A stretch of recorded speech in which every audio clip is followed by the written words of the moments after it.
Sweetheart, I need you to pretend you're my son's wife. Starting right now. Zoe Schuyler's fork froze halfway to her mouth, a perfect twist of pasta suspended in the air. She blinked, certain she'd misheard. The elegant woman now standing beside her table, uninvited, smiled like they were old friends sharing a delightful secret over aperitifs. I'm sorry. What? Zoe managed, setting down her fork carefully. The woman was striking in that effortless way money could buy but class refined. Silver hair swept into a soft chignon, pearl earrings catching the candlelight, a cream silk blouse that probably cost more than Zoe's monthly rent. Her eyes sparkled with equal parts desperation and determination. My name is Isabella Bianchi, the woman said, her voice warm but urgent. And I know this sounds absolutely insane, but I wouldn't ask if I weren't desperate. She gestured toward a corner table near the windows. That's my son, Marco. And I need you to be his wife for approximately 3 hours.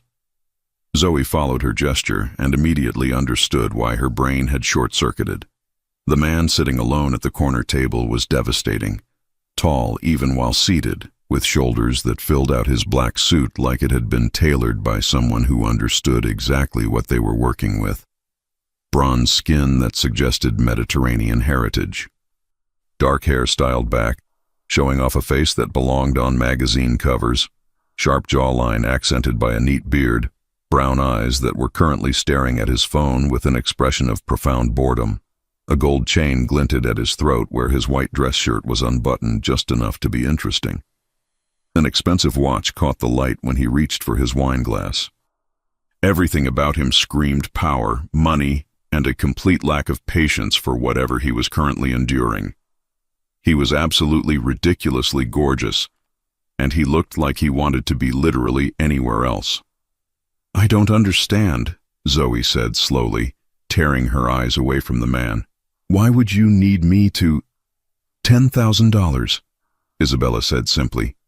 The number hung in the air between them like a lifeline Zoe hadn't known she was drowning without. $10,000. Her rent increase notice flashed through her mind. The promotion she'd lost last week to someone less qualified but better connected. The stack of bills on her kitchen counter that seemed to multiply every time she looked away.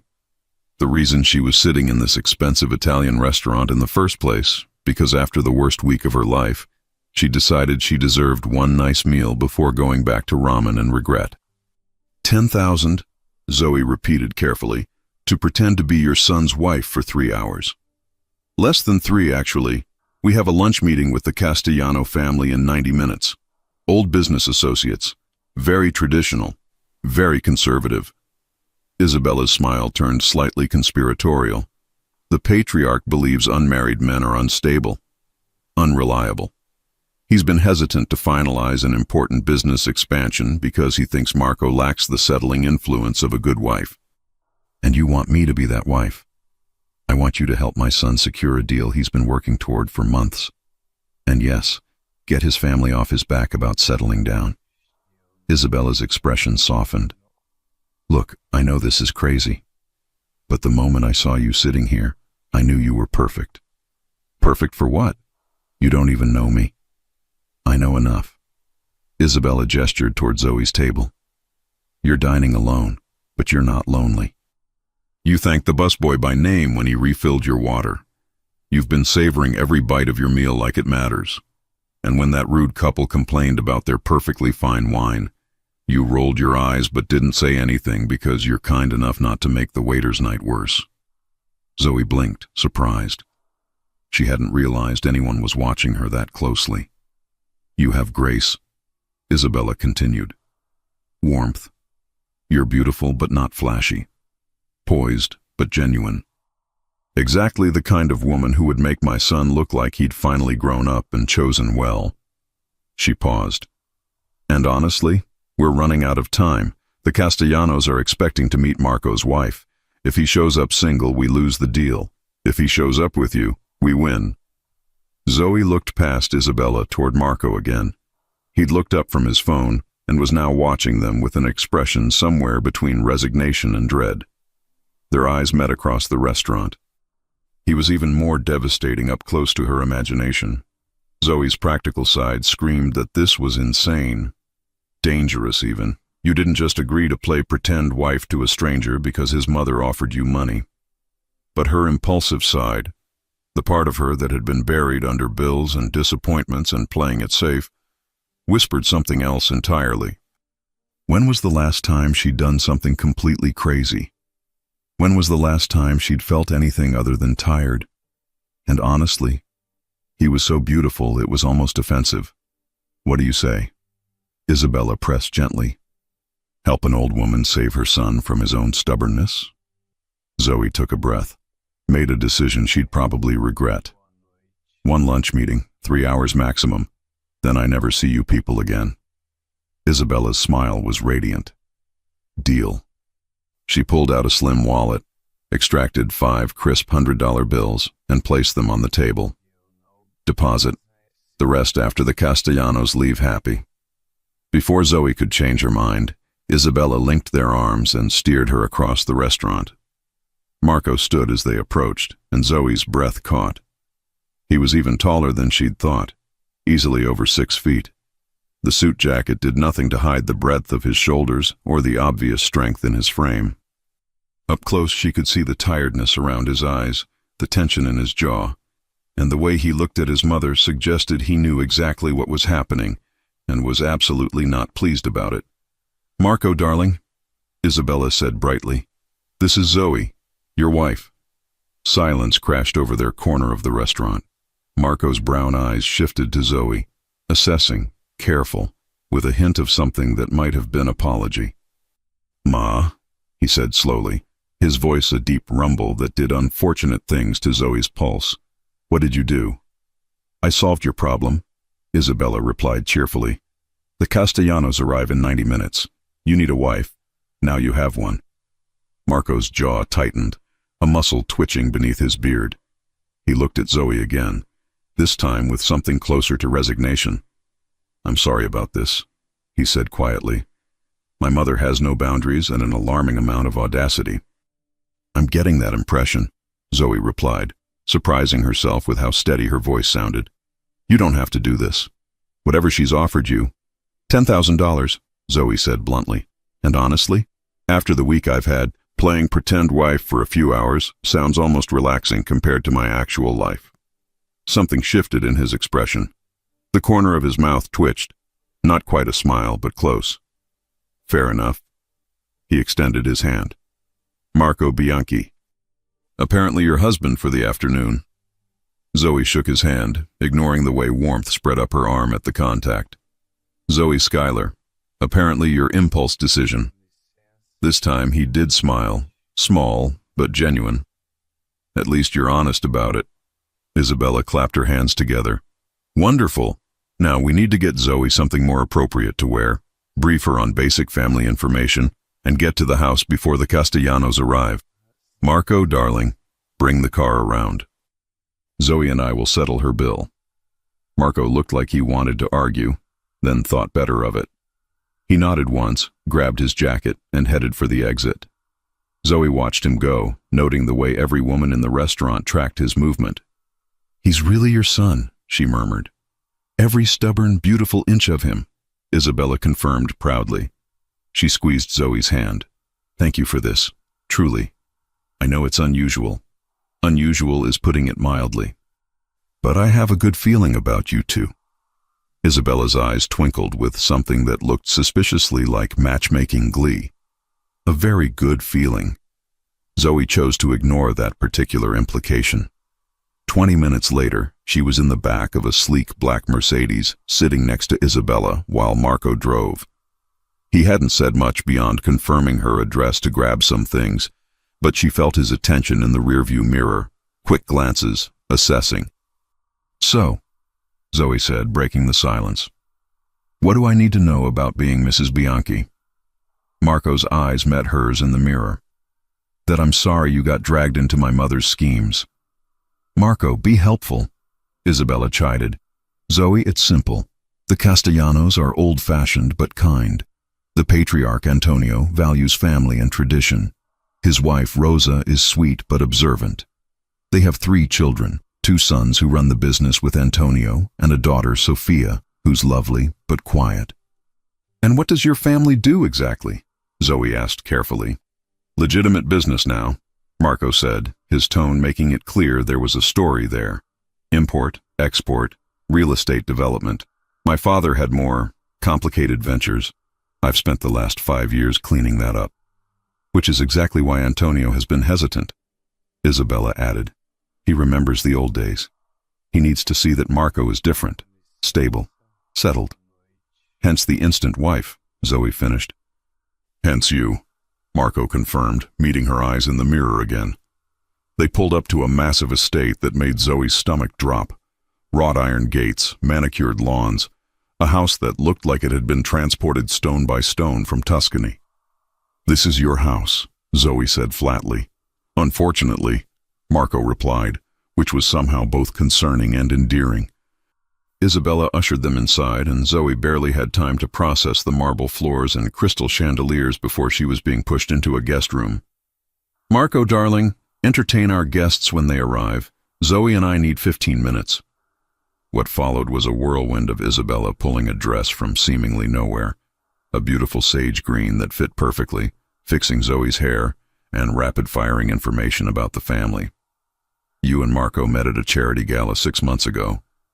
You work in event planning. You love jazz music and terrible action movies. Your favorite food is anything Marco's mother cooks. Got it?" "That's a lot of specific lies," Zoe said, fastening the simple gold necklace Isabella handed her. "The best lies are specific," Isabella replied wisely. "Now, most importantly, be yourself. They'll love you." "How do you know?" "Because my son already does," Isabella said, then swept out before Zoe could process that statement. Zoe took a breath, checked her reflection. She looked good, better than she had any right to after being ambushed in a restaurant, and headed downstairs. Voices drifted from what she assumed was a living room. Warm, Italian-accented English mixed with Marco's deeper tones. She turned the corner and froze.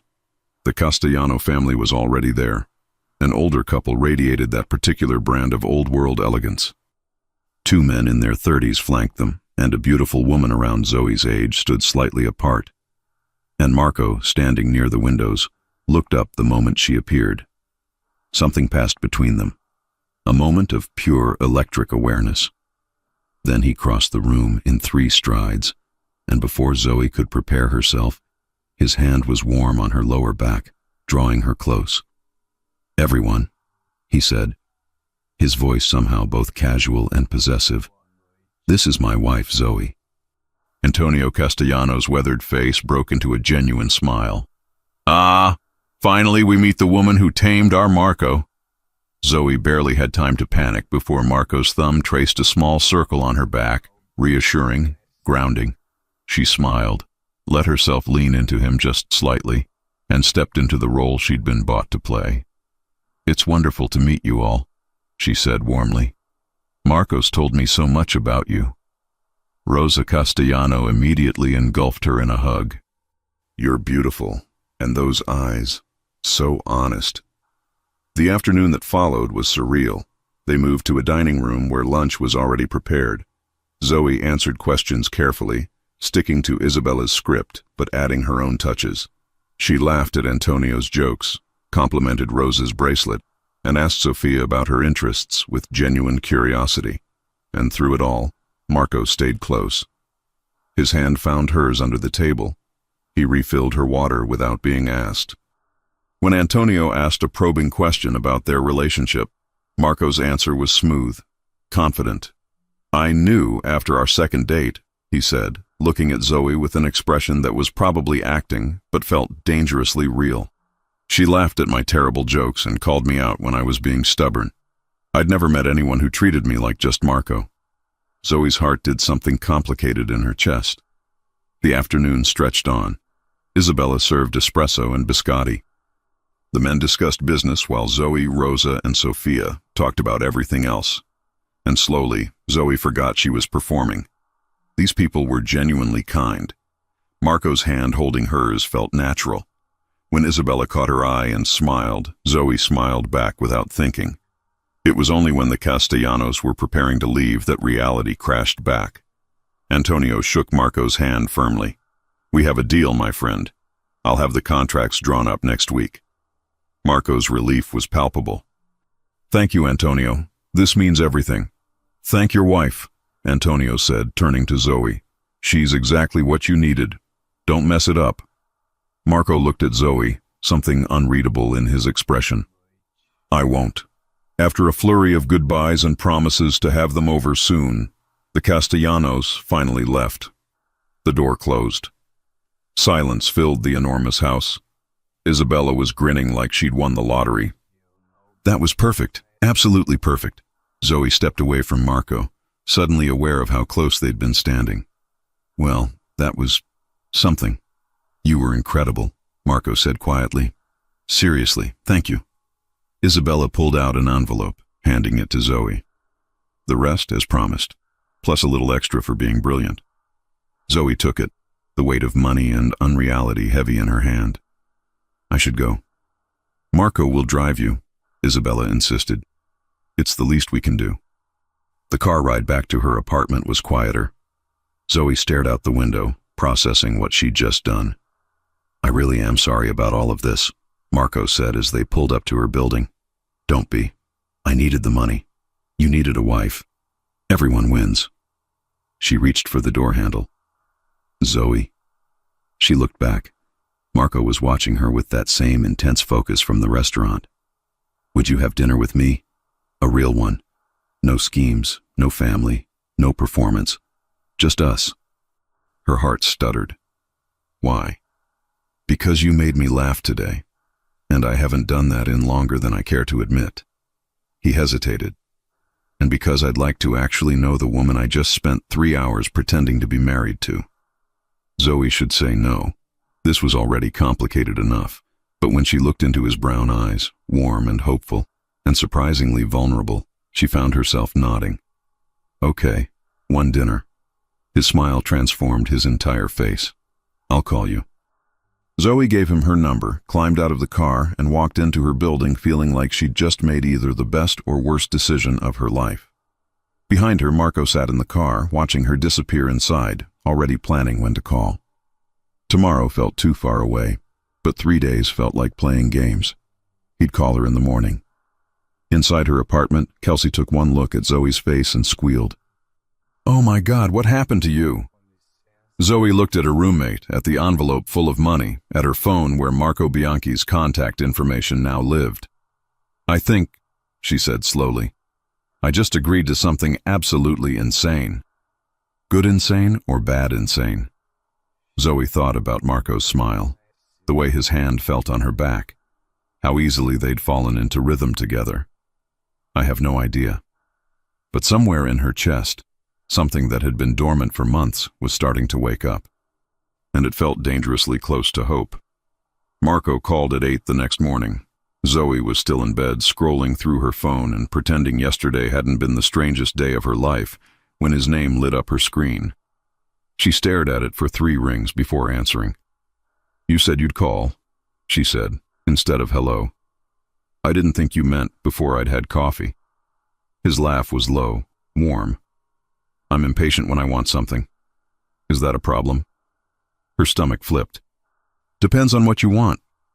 Coffee with you this morning. There's a place near your apartment that makes the best espresso in the city. Zoe sat up. How do you know where I live? I drove you home yesterday. How do you know there's good coffee near me? I know everything about coffee in this city. It's a problem. A pause. So? Will you have coffee with a man who has obsessive caffeine knowledge? She should say no. Give herself time to think. Process. Instead, she heard herself say, Give me 40 minutes. I'll be outside in 30. He hung up before she could argue. Kelsey appeared in her doorway, hair in a messy bun, clutching a mug of tea. Was that him? How did you... You have that smile, the dangerous one. Kelsey leaned against the doorframe. Be careful, Zoe. Rich, gorgeous guys who hire fake wives don't usually end well. His mother hired me, not him. Even worse. You're dealing with an Italian mama who's clearly scheming. But Kelsey was smiling. Wear the blue sweater. It makes your eyes pop. 28 minutes later, Zoe stepped outside to find Marco leaning against a sleek black car, different from yesterday's Mercedes. This one was a sports car that probably cost more than her yearly salary. He wore dark jeans, a charcoal Henley, and sunglasses that should have looked pretentious but somehow just made him more devastating. "You're early," she said. "Told you, impatient." He opened the passenger door. "Shall we?" The cafe was small, tucked between a bookstore and a dry cleaner. Nothing fancy. Warm brick walls, mismatched furniture, the rich smell of fresh ground beans. "This doesn't seem like your usual scene," Zoe observed as they slid into a corner booth. "What's my usual scene?" "I don't know. Somewhere with a Michelin star and a waiter who judges your wine choices." Marco grinned. "I hate those places. All performance, no substance." He flagged down a server. 2 espressos. "And whatever pastry she wants." "Almond croissant," Zoe said, then paused. "How did you know I'd want pastry?" "You savored every bite of dinner yesterday like it mattered. You're not someone who skips the good parts." The observation felt intimate, personal. Their coffee arrived quickly. Marco watched her take the first sip, waiting. "Okay," Zoe admitted. "This is incredible." "Told you." He relaxed into his seat. "So, Zoe Schuyler, who works in event planning and saves her money for one nice dinner a month. Tell me something real." "That wasn't real. That was the script my mother fed you. I want the truth." Zoe considered him.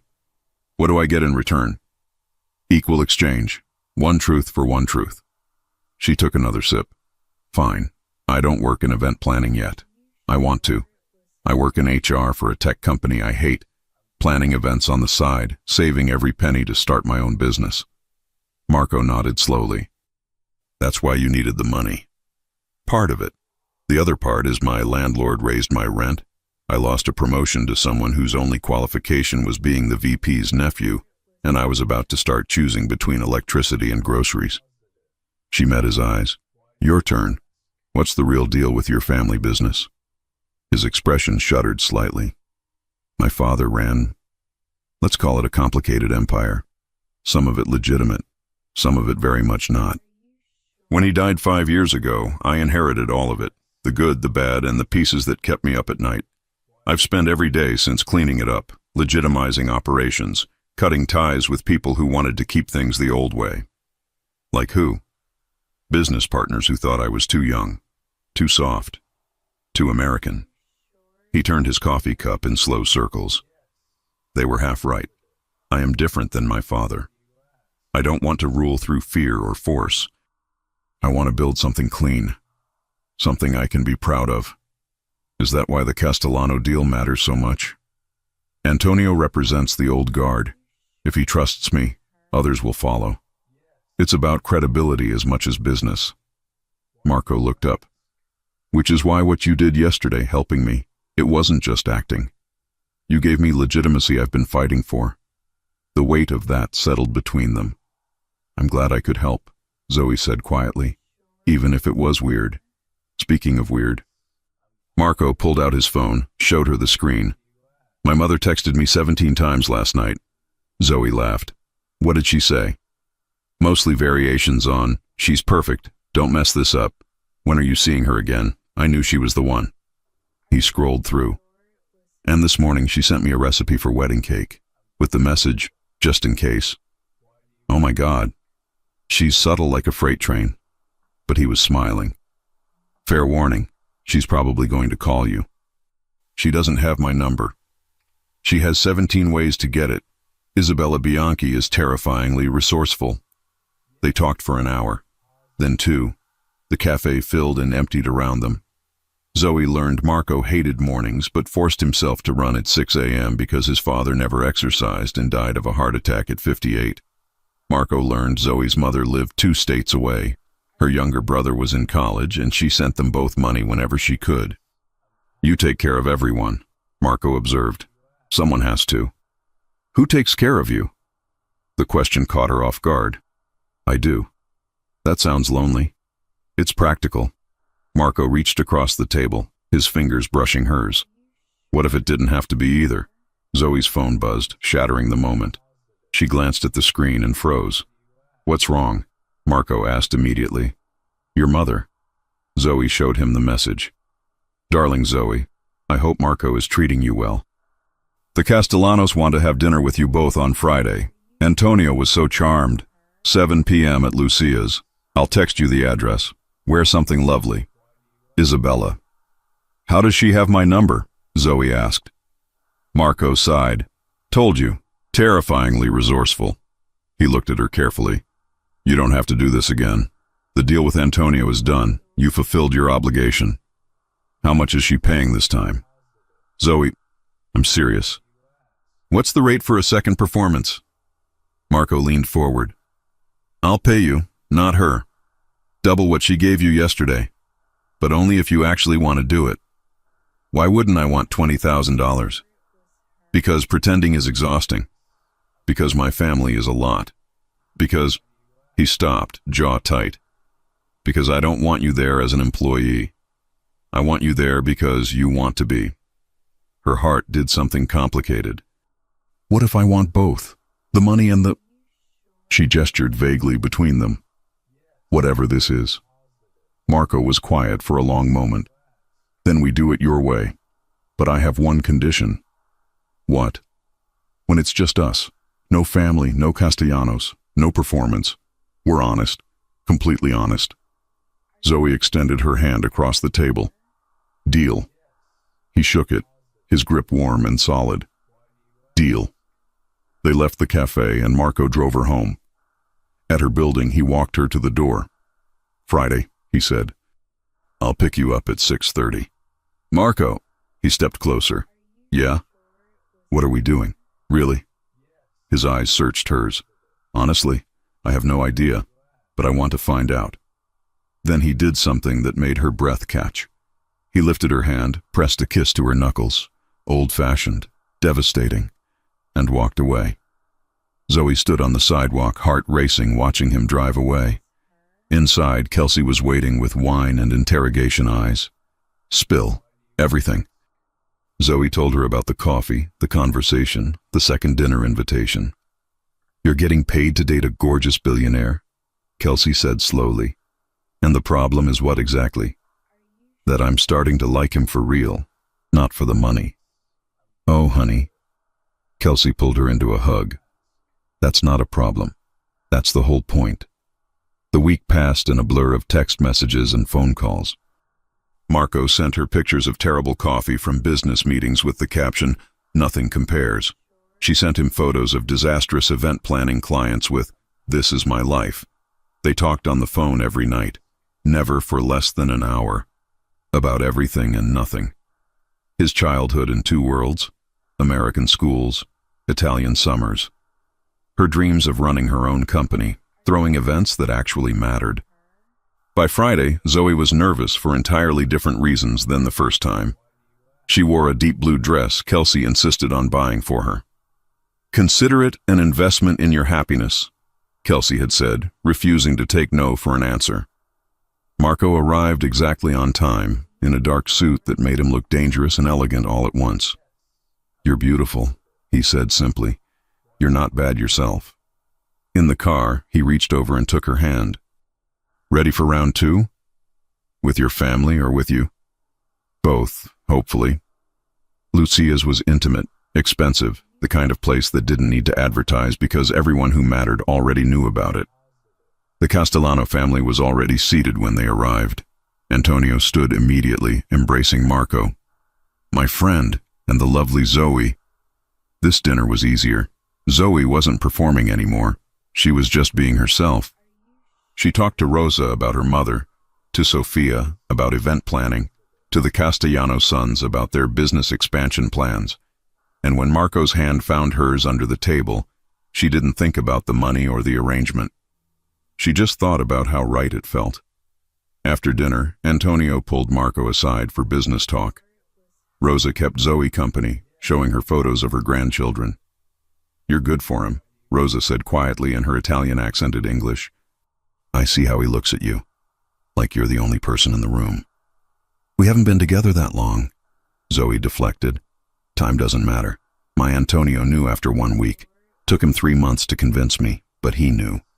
Rosa patted her hand. Marco knows too. I see it. The evening ended with promises to get together again soon. In the car, Marco was quiet. What did Antonio want to talk about? Zoe asked. Expanding the partnership. He wants to bring me in on a major development project. Marco glanced at her. He said his biggest concern before was that I wasn't stable enough, that I would make reckless decisions. But after meeting you, he trailed off. I made you look stable. You made me feel stable. He pulled the car over suddenly, parking along a quiet street overlooking the city lights. Can I tell you something? We promised honesty. Marco turned in his seat to face her fully. I've been thinking about you constantly. Not about the deal or my mother's scheming or any of it. Just you. The way you laugh when something actually surprises you. How you remember everyone's names. The fact that you take care of everyone around you but bristle when someone tries to take care of you. Zoe's breath caught. And I know this started as something transactional, but it doesn't feel that way anymore. He reached up, tucked a strand of hair behind her ear. At least not for me. Does it for you? She should lie. Keep it simple. Take the money and maintain boundaries. Instead, she told the truth. No, it doesn't feel transactional. She leaned closer. It feels terrifying. Good terrifying or bad terrifying? I don't know yet. Marco smiled, that rare, genuine one that transformed his whole face. Can I kiss you? For real this time. Not for show. I think you better. He cupped her face with both hands and kissed her softly, carefully, like she was something precious. Zoe's hands found his shirt, pulling him closer, and the kiss deepened. It was nothing like the performance kisses she'd imagined. It was real and warm and made her forget every reason this was complicated. When they finally pulled apart, both breathing hard, Marco rested his forehead against hers. I'm in trouble, he murmured. Why? Because I want to do that again, and again, and I'm not sure I can go back to pretending. Then don't, Zoe whispered. His phone rang, shattering the moment. Marco glanced at the screen and groaned. My mother. Again. He answered on speaker. Ma, we just left dinner. I know. But darling, I have the most wonderful news.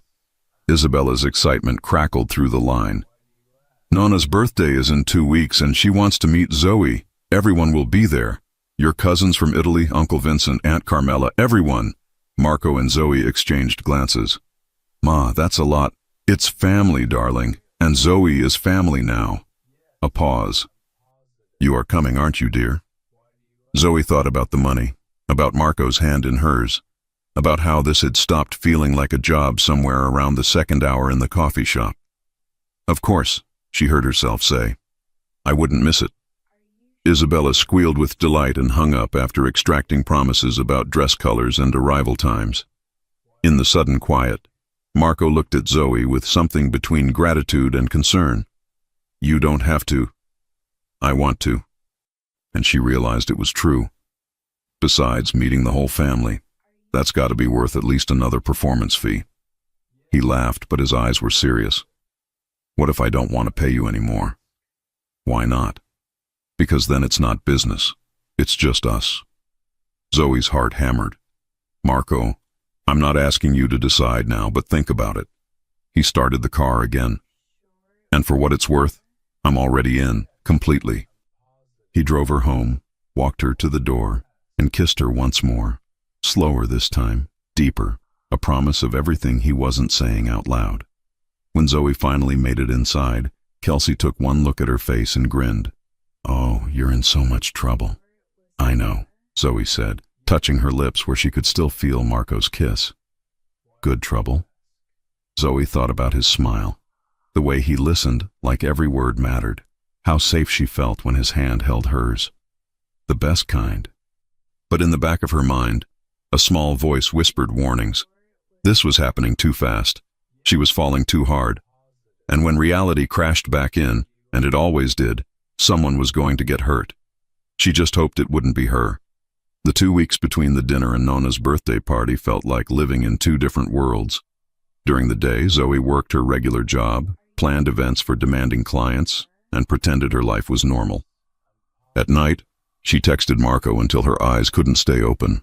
They talked about everything: his frustrations with business partners who still saw him as his father's son, her dreams of quitting her corporate job to work for herself, their shared love of old jazz records and terrible action movies. They went on 3 more dates. Real ones. No family, no performance. Just them. Coffee that turned into lunch. Lunch that turned into walking through the city until sunset. A movie where they barely watched the screen because they were too busy talking in whispers that made the other moviegoers shush them. By the time Nona's party arrived, Zoe had a problem. She was falling for Marco Bianchi, and she had no idea how to stop. "You're panicking," Kelsey observed, watching Zoe try on her 5th dress. "Why are you panicking?" "Because I'm about to meet his entire family. And they think I'm his wife. No, wait. They think I'm his girlfriend now, right? Or are we still pretending to be married? I can't remember what story we're using." "Breathe." Kelsey handed her the emerald green dress. "This one. It's perfect. And you're spiraling because you actually care what they think." "Of course I care. His mother orchestrated this whole thing. His grandmother is turning 90, and apparently there will be 200 people there who all want to judge whether I'm good enough for the golden boy of the Bianchi family." "Zoe," Kelsey grabbed her shoulders, "you are good enough, more than good enough. And if Marco's family can't see that, then they're idiots." Zoe took a shaky breath. "What if I mess up?" "Then you mess up. Welcome to real relationships. They're messy." Kelsey smiled. "Now put on the dress and go meet your future in-laws." The Bianchi estate was transformed. String lights hung from every tree. Tables covered in white linens dotted the expansive lawn. A small band played Italian music near a makeshift dance floor, and everywhere were people. Marco met her at the entrance, looking unfairly gorgeous in a navy suit with no tie, the top buttons of his white shirt undone.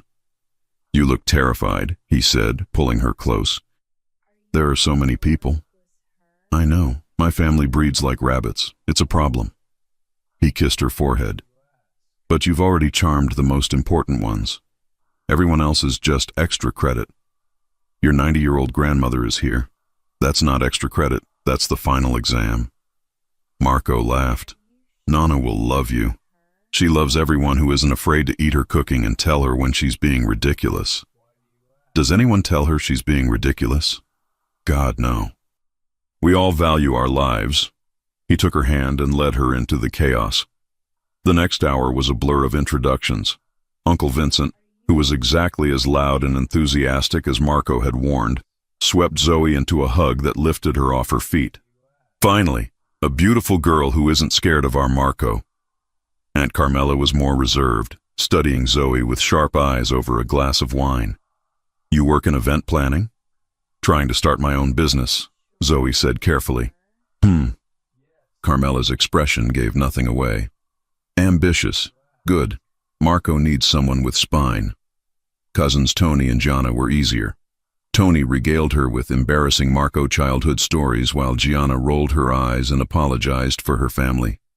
"We're a lot. If you run screaming, no one would blame you." "I'm tougher than I look," Zoe replied, making Gianna grin. Then there was Nona. She sat in a throne-like chair on the patio, a tiny woman in black lace who radiated authority despite being 4'0". When Marco brought Zoe over, every conversation nearby died.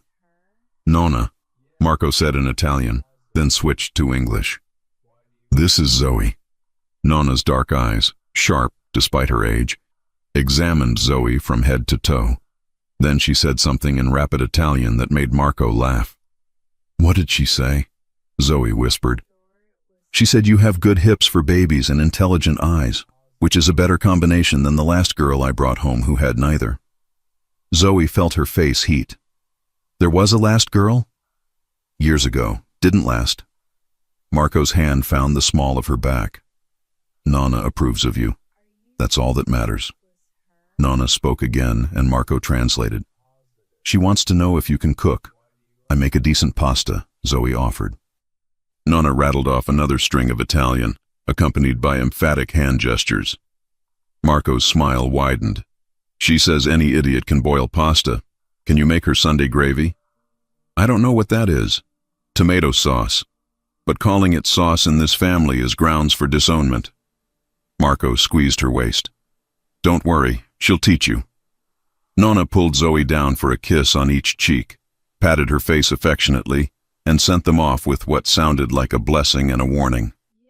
What was that last part? Zoe asked as they walked away.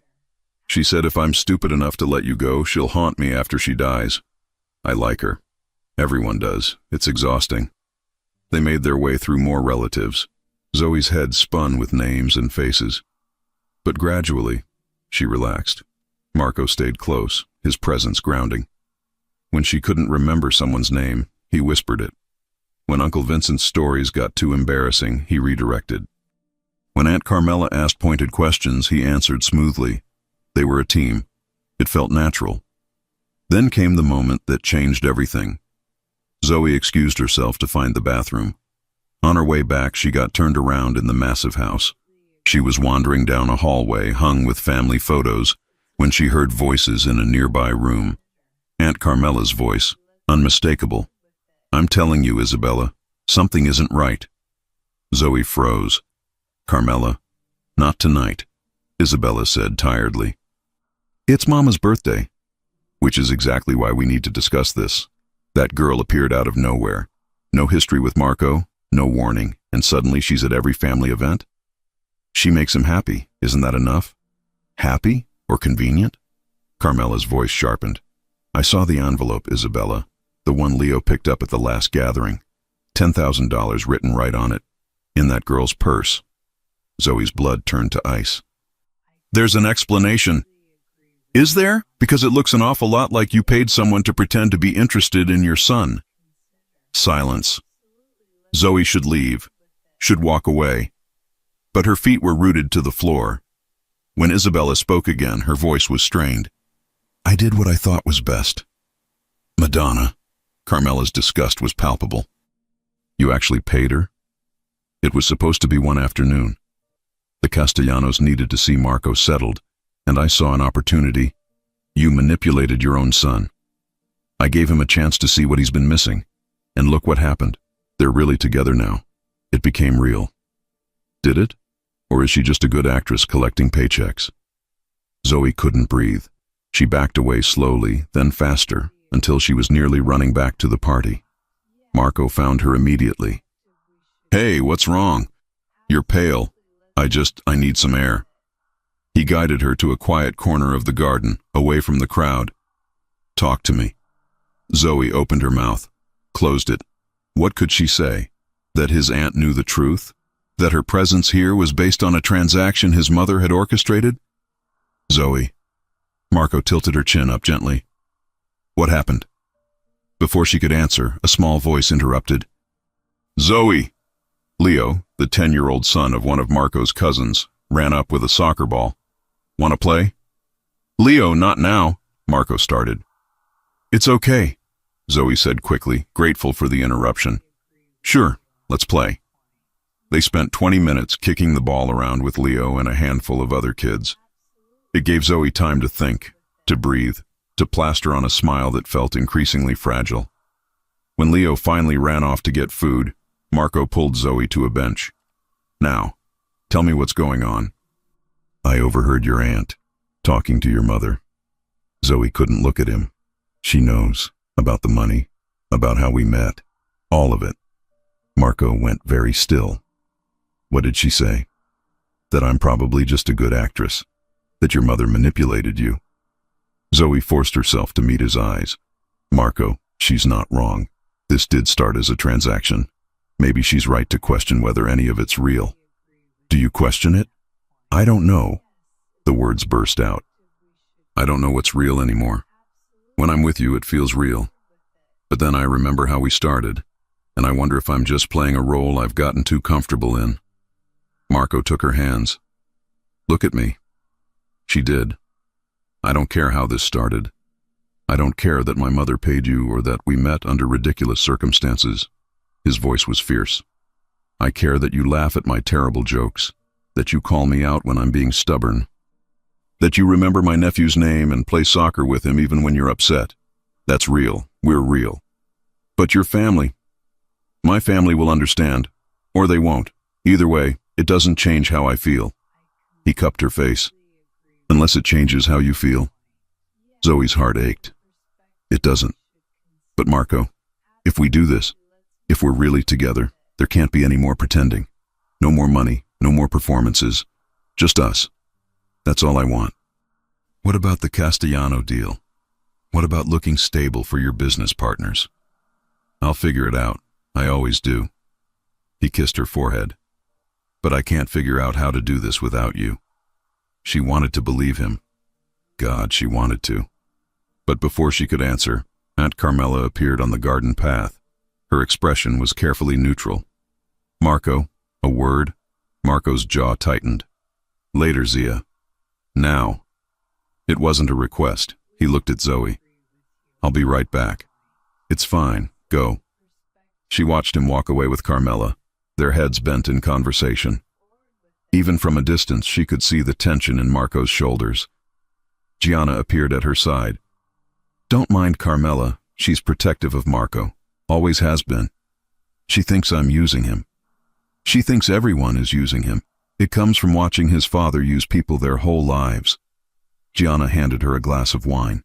For what it's worth, I think you're good for him. I haven't seen him this happy in years. Even if we started under weird circumstances? Gianna laughed. Honey, this is an Italian family. Everything starts under weird circumstances. My parents met when my mom accidentally hit my dad's car. Uncle Vincent and Aunt Carmela were arranged by their families. Half these marriages started as business deals or family obligations. She clinked her glass against Zoe's. What matters is where you end up, not where you started. The party continued around them. Toasts were made to Nonna, who basked in the attention. Food appeared in endless waves. The band played, and couples danced. Marco found Zoe again as the sun was setting. The garden bathed in golden light and string lights just beginning to glow. Dance with me, he said. I don't know how to dance like this. Good thing I do. He pulled her onto the dance floor, one hand at her waist, the other holding hers. Just follow me. They swayed to the music, and gradually Zoe relaxed into his arms. What did Carmela say? She asked quietly. That she's watching us. That if I get hurt, she'll make sure you regret it. He smiled slightly.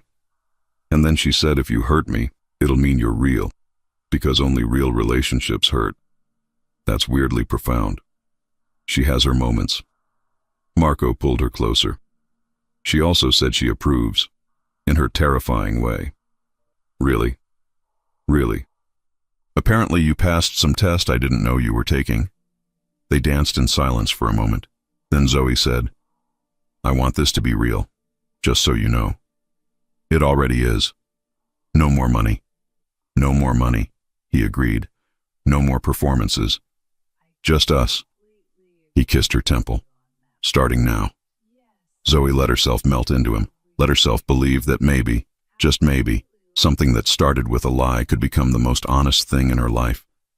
The music swelled, family and friends danced around them, and for the first time since Isabella Bianchi had sat down at her table, Zoe felt like she was exactly where she belonged.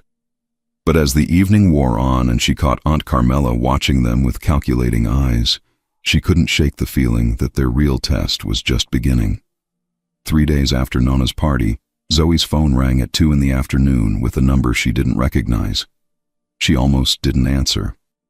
But something made her pick up. Hello? Zoe Schuyler? A man's voice, smooth and vaguely familiar. It's Daniel. Daniel Chen. Her ex-boyfriend. The one who'd ghosted her after 4 years together and married someone else 3 months later. Zoe's stomach dropped. How did you get this number? LinkedIn. Look, I know this is weird, but I saw your picture with Marco Bianchi at that charity event last week. His voice lowered. We need to talk. About him. About his family. I have nothing to say to you, Daniel. Then just listen, please, 5 minutes.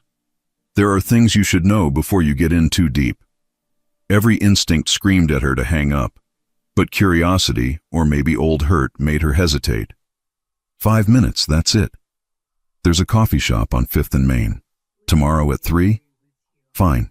But Daniel, if this is some game, it's not. I promise. He paused. I'm just trying to help.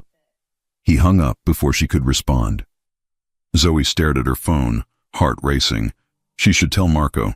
They'd promised honesty. But what if Daniel actually had information she needed? What if there was something about Marco's world she didn't understand? She decided to meet Daniel first, then tell Marco.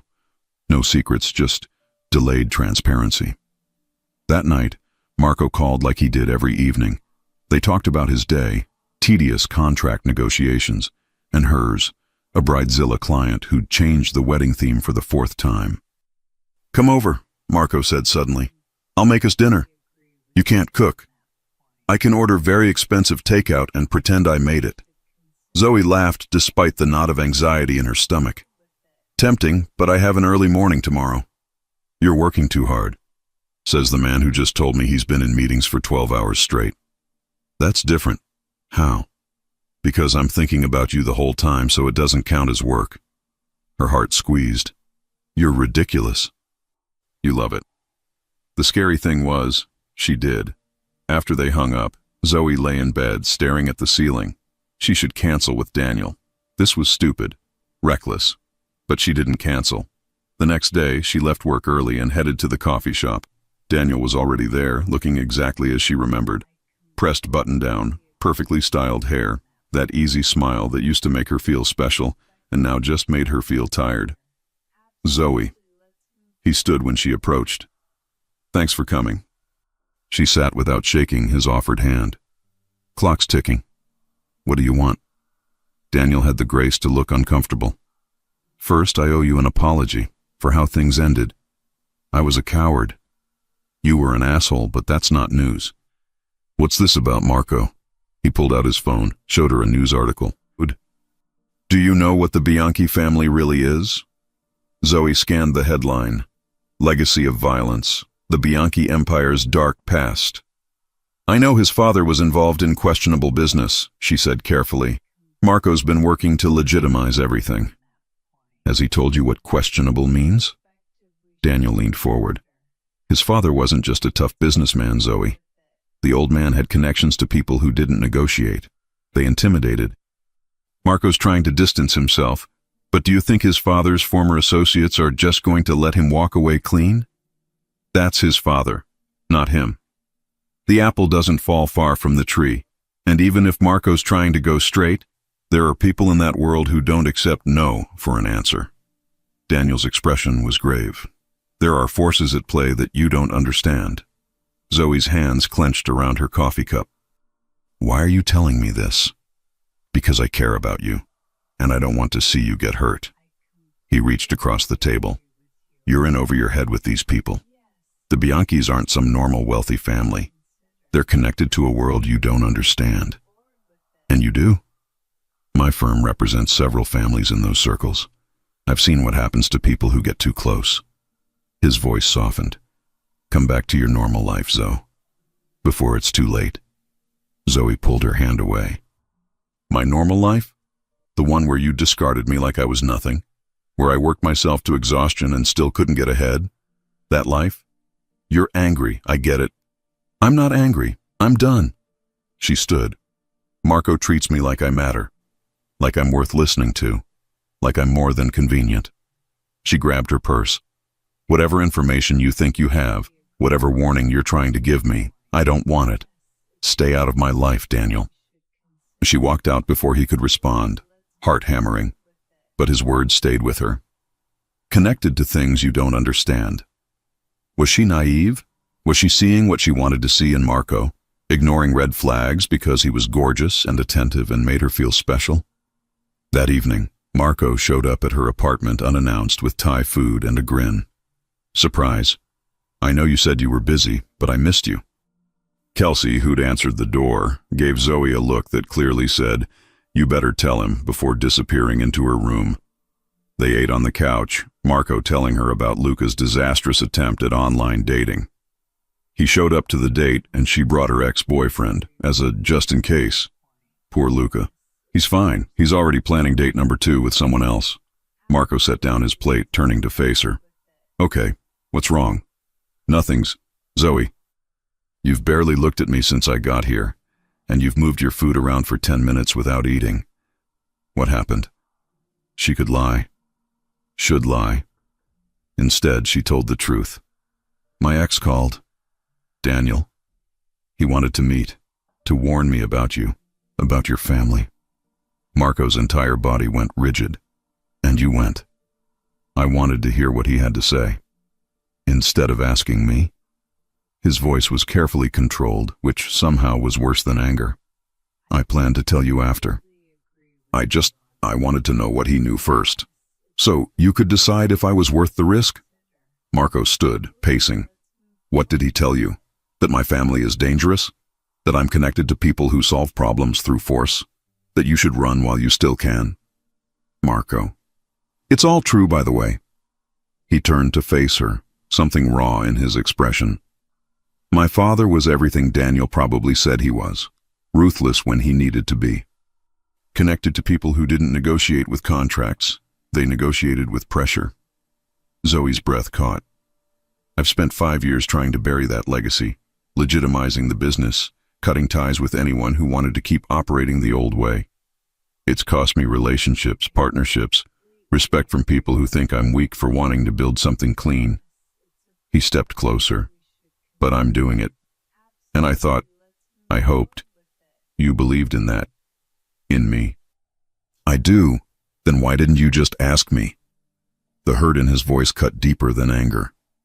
Why go to your ex instead of coming to me? Zoe stood, closing the distance between them. Because I was scared. Because what we have feels too good to be true and I'm waiting for the other shoe to drop. Because I've been burned before and I'm terrified of being that stupid again. I'm not him. I know that. Logically, I know that. But emotionally, she pressed a hand to her chest. I'm still learning to trust this, to trust you, to trust that someone like you actually wants someone like me. Someone like you? He grabbed her hand. You mean someone smart and funny and real? Someone who sees me and not just the name or the money? Someone who makes me want to be better than my father ever was? Tears stung her eyes. You see me like that. I see you exactly like that. He pulled her closer. But I can't keep proving myself if you won't let me. If you're always going to listen to people who tell you to run. I didn't listen to him. I told him to stay out of my life. But you still went. Marco's thumb brushed across her knuckles. That's what hurts. That you didn't trust me enough to just ask. They stood in tense silence. Then Zoe said quietly, You're right. I should have come to you first. I'm sorry. Some of the tension left his shoulders. I'm not perfect. My family's history isn't perfect. There are probably things in my father's past that would make you uncomfortable. He met her eyes. But I'm trying to be different, and I need you to believe that. I do believe it. She stepped closer. But Marco, you have to understand. This is all new to me. Your world, these expectations, the complicated history. I'm figuring it out as I go. Then figure it out with me, not behind my back. Okay. She took a shaky breath. No more secrets. No more going to other people first. Just us. Just us, he echoed. He pulled her into his arms, and Zoe let herself melt into the embrace. They stood like that for a long moment, both needing the contact, the reassurance. Finally, Marco pulled back. I should go. Give you space to think. Or you could stay. The words came out before she could stop them. Just stay. Watch a movie. Fall asleep on my couch. I don't want you to leave angry. His expression softened. I'm not angry, just hurt, but I'm working on it. They ended up on the couch, some action movie neither of them watched playing on the TV. Marco's arm around her shoulders, Zoe tucked against his side. It felt safe. Right. Can I ask you something? Zoe said during a particularly loud explosion on screen. Anything. What was your father like? Really? Marco was quiet for so long she thought he might not answer. Then, complicated. He could be charming when he wanted something, intimidating when he didn't get it. He loved my mother in his way, loved me in his way. But everything was transactional. Love, loyalty, family. It all had conditions. That sounds lonely. It was. Growing up, I never knew which version of him I'd get. The father who taught me to ride a bike, or the man who made his business partners afraid to say no. Marco's hand tightened on her shoulder. I swore I'd never be like that. Never rule through fear. Never make people earn basic respect and kindness. Is that why you let your mother set up the whole fake wife thing? Because you wanted to make her happy? He laughed softly. Partly, but also because I was tired of fighting. Tired of disappointing her by being single. It seemed easier to just play along. And then you got stuck with me. Best thing that ever happened to me. He kissed the top of her head. Even if you drive me crazy sometimes. They fell asleep like that, tangled together on her too small couch. When Zoe woke at 3 a.m. with a stiff neck, Marco was still there, one arm around her, looking younger in sleep, less burdened. She studied his face in the dim light from the TV, this man who carried the weight of his father's complicated legacy, who was trying so hard to build something better, who looked at her like she was the best part of his day. Daniel's warnings echoed in her mind. But looking at Marco now, peaceful and present, she made a choice. She was all in. Whatever came next, they'd face it together. She was drifting back to sleep when her phone buzzed on the coffee table. A text from an unknown number. Saw you with Daniel yesterday. Interesting choice.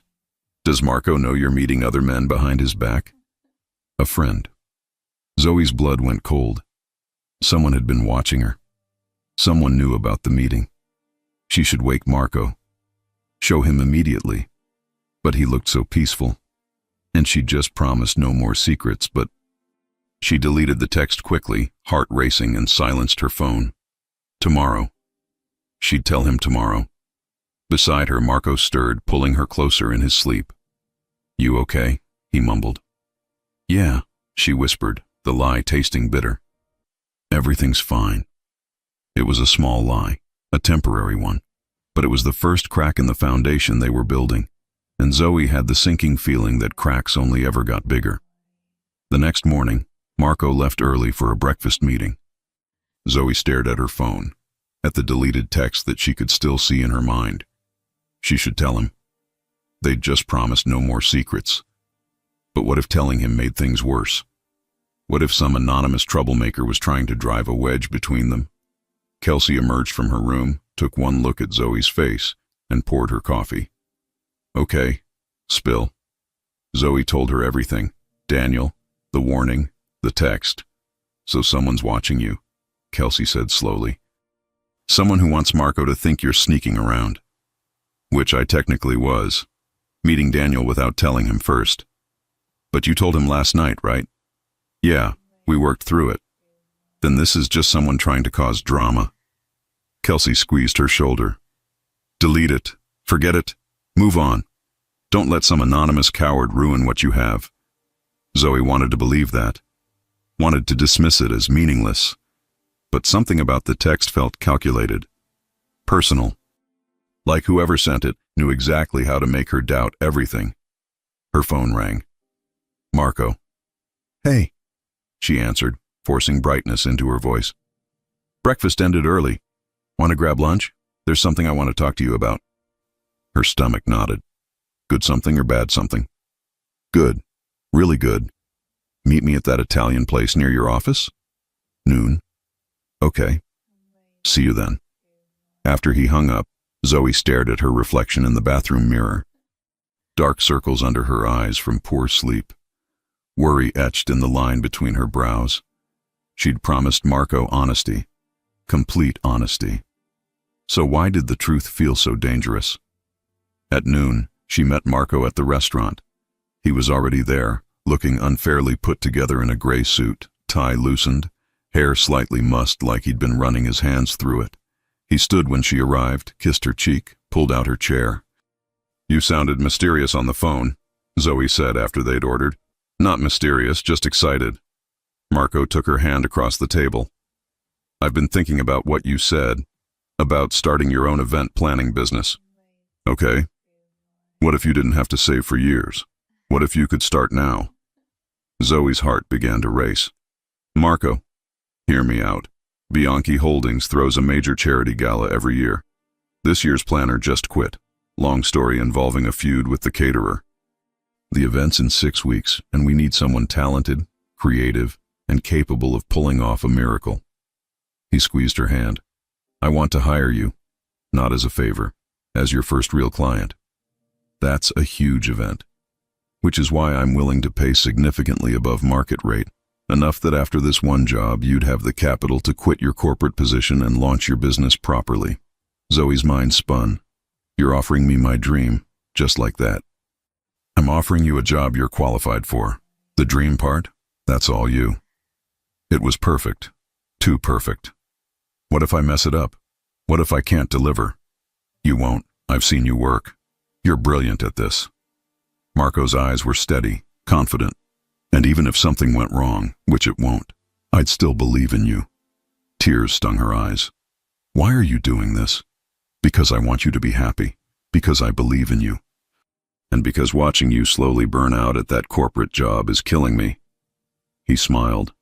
Plus, selfishly, if you're working on my gala, I get to see you every day for 6 weeks. Zoe laughed through threatening tears. That's definitely selfish. I know. So, will you do it? She should be cautious. Should think it through. Should worry about mixing business and personal. Instead, she said, yes. Absolutely yes. Marco's grin was brilliant. He stood, pulled her up, and kissed her right there in the middle of the restaurant. When they finally broke apart, Zoe was breathless and grinning. When do I start? She asked. Tomorrow. I'll have the contracts drawn up today. He tucked a strand of hair behind her ear. Welcome to the team, Mrs. Schuyler. For the first time in months, Zoe felt like her life was finally moving in the right direction. She pushed thoughts of the anonymous text, of Daniel's warnings, of all her doubts to the back of her mind. This was her chance, her dream. Nothing was going to ruin it. But as they left the restaurant hand in hand, Zoe didn't notice the person across the street taking photos. Didn't see the way they lingered, watching. Didn't know that the complications she'd been worried about were about to get much, much worse. The next 3 weeks were a blur of controlled chaos.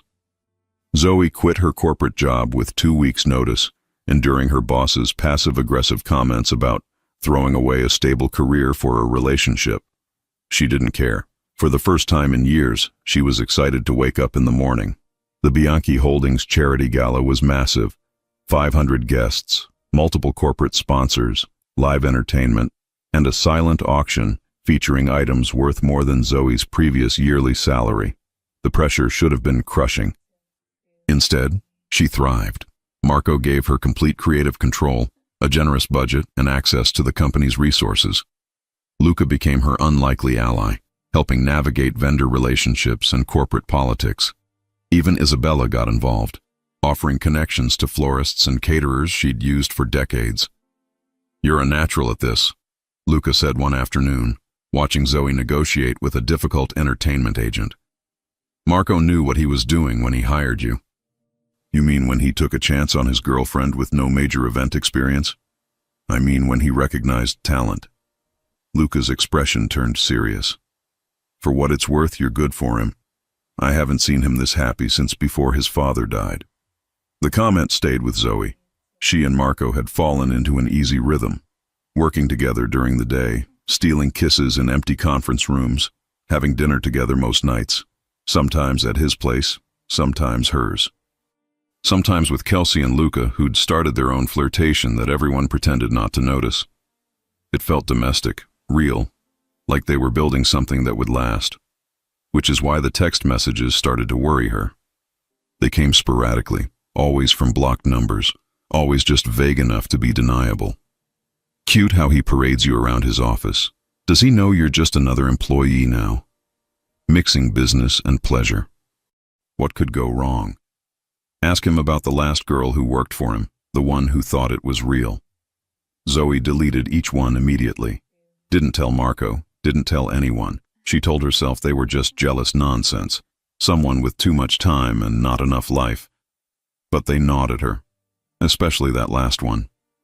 3 weeks into planning the gala, Zoe was working late in Marco's office. He'd given her a space there, when Aunt Carmela appeared in the doorway. "Burning the midnight oil?"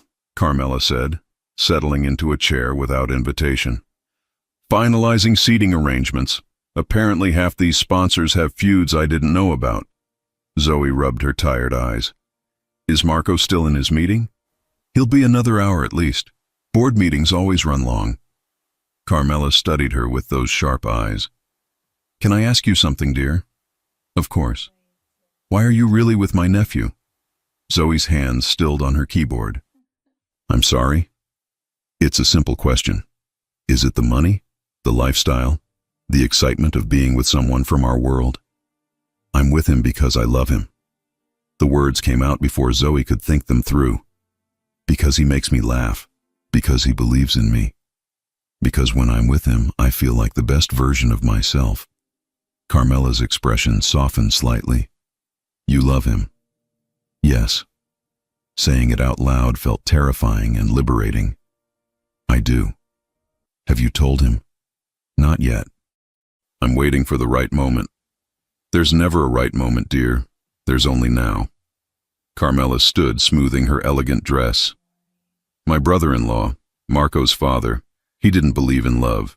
He believed in utility. Everyone served a purpose, even family.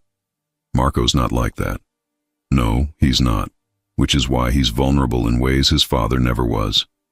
Carmela moved to the door, then paused. "Someone's been asking questions about you. About your past, your finances, your relationship with Marco." Zoe's blood went cold. "Who?" "I don't know yet.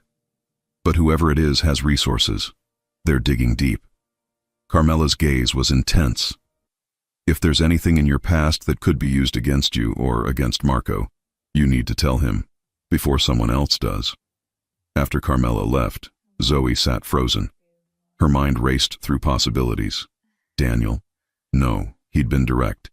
If he wanted to cause problems, he'd have done it already. Someone from Marco's father's old world? Someone who didn't like Marco legitimizing the business? Her phone buzzed. Another blocked text. Ask him about Sophia, the last girl who worked for him, the one who thought it was real. Zoe's stomach turned. She grabbed her bag and headed to Marco's office. His meeting had just ended. She could hear people filing out. She knocked, entered without waiting. Marco looked up from his laptop, smiled when he saw her. "Hey, I thought you went home." "Who's Sophia?" His smile faded. "What?" "Sophia.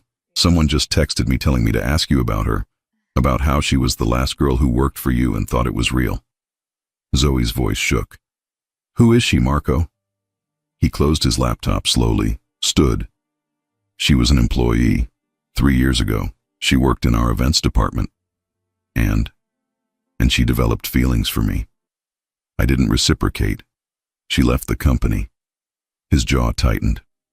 "Who's texting you?" "I don't know. Blocked numbers." "It's been happening for weeks." "Weeks?" Marco's voice rose. "And you didn't tell me?" "They were just stupid messages. Someone is harassing you and you didn't think I should know." He rounded the desk. "What else haven't you told me?"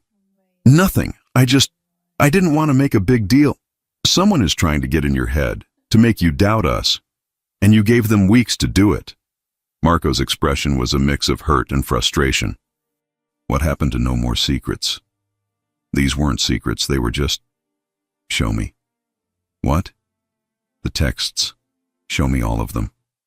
Zoe's hands trembled as she pulled up her phone. But when she went to her deleted messages, they were gone, completely erased. "They were here. I deleted them, but they should still be in my deleted folder." Marco took her phone, examined it. His expression darkened. Someone remotely wiped them. This isn't some jealous ex sending petty messages. This is someone with technical resources. Fear crawled up Zoe's spine. Why would anyone do this? To destabilize me? to make me look distracted and vulnerable. He handed back her phone, or to hurt you as a way of hurting me. Marco, you're scaring me. He pulled her close immediately. I'm sorry, I'm not trying to scare you. But I need you to understand. My father made people uneasy. Some of them don't accept that I'm different. And if they think you're important to me, they'll use me against you. Yes. His arms tightened. Which is why you have to tell me everything. No more trying to handle things alone. Zoe nodded against his chest. I'm sorry. You're right. I should have told you immediately. We'll figure this out. I'm calling our security team tomorrow, getting you protection. Marco, I don't need bodyguards. You do if someone is targeting you. His voice left no room for argument. And I'm going to find out who's behind this. They went back to his place, both too rattled to sleep. Marco made calls to his head of security, to Luca, to people Zoe didn't know. She sat on his couch, processing. Someone was watching her. Someone knew details about her life, her relationship, her movements. And she had no idea who or why. When Marco finally finished his calls, he sat beside her, pulled her into his arms. Talk to me, he said quietly. What are you thinking? That this is my fault. If I'd just told you from the beginning, this isn't your fault. Whoever's doing this would have found another way. He tilted her chin up. But we're in this together now. No more trying to protect me by keeping things from me. Same goes for you. He smiled slightly. Deal. They sat in silence for a moment. Then Zoe said, Tell me about Sophia, the real story. Marco sighed. She started working for us right after my father died. I was a mess, trying to take over the company, dealing with grief, fighting with my father's old partners who wanted me to fail. Sophia was kind, supportive. I confided in her. And she thought it meant more. Yes. When I didn't return her feelings, she accused me of leading her on, of using her emotional labor without reciprocating. His voice was tired. It was ugly. We settled out of court. She signed an NDA and left. Last I heard, she moved to Seattle, got married, started fresh. Is she behind this? I don't think so, but someone clearly knows about her, which means they've done their research. Zoe processed this. Your aunt said someone's been asking questions about me too, about my past. What could they find? I don't know. I don't have secrets. My life before you was boring. Work, bills, failed relationship with Daniel. She paused. Unless Daniel said something to someone, I'll have someone talk to him. Marco, just talk. Find out if he's been contacted by anyone, if someone approached him. He brushed hair from her face. I won't let anyone hurt you. You understand that? I don't want you fighting my battles. Too bad. I love you. The words hung in the air. Zoe's breath caught. What? I love you. Marco's voice was steady, certain. I've been trying to find the perfect moment to tell you, but apparently there's never a perfect moment. So I'm telling you now. I love you, Zoe. Completely. Terrifyingly. More than I thought I was capable of loving anyone. Tears spilled down her cheeks. I love you too. I told your aunt earlier tonight, but I should have told you first. I love you, Marco. He kissed her then, deep, claiming, full of everything they'd been holding back. When they finally broke apart, both were breathing hard. Stay tonight, Marco murmured against her lips. Every night, move in with me. Marco, that's fast. I don't care, I want to wake up next to you. I want your stuff cluttering my space. I want you here, safe, with me. His eyes were intense. Unless you're not ready. Zoe thought about her tiny apartment, about Kelsey's inevitable move-in with Luca, about how the only place she'd felt completely safe lately was in Marco's arms. I'm ready, she whispered. But Kelsey might kill me. I'll handle Kelsey. They spent the rest of the night planning how to move her things, how to break it to their families, how to navigate living together while working together. It should have felt overwhelming. Instead, it felt right, like everything was finally falling into place. Zoe fell asleep in Marco's bed, his arm around her waist, feeling safer than she had in weeks. which is why it was so devastating when she woke at 3 a.m. to find him gone. She found him in his home office, laptop glowing in the darkness, phone pressed to his ear. "Don't care what time it is. Find out who hired the investigator. I want a name by morning." He hung up, noticed Zoe in the doorway. "Sorry. Did I wake you? What's going on?" Marco rubbed his face tiredly. "My security team found evidence that someone hired a private investigator. They've been following you for weeks, photographing you, documenting your movements, gathering information." Zoe's skin crawled. "Who hired them?" "That's what I'm trying to find out." He stood cross to her. "But whoever it is, they're serious. This isn't just harassment. This is surveillance." "Why?" "I don't know yet, but I'm going to find out." He pulled her close. "And I'm going to stop them." Zoe wanted to believe him, wanted to feel safe.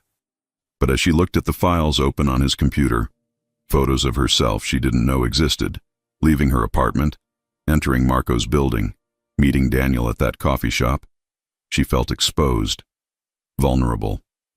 Someone was watching, documenting, planning something.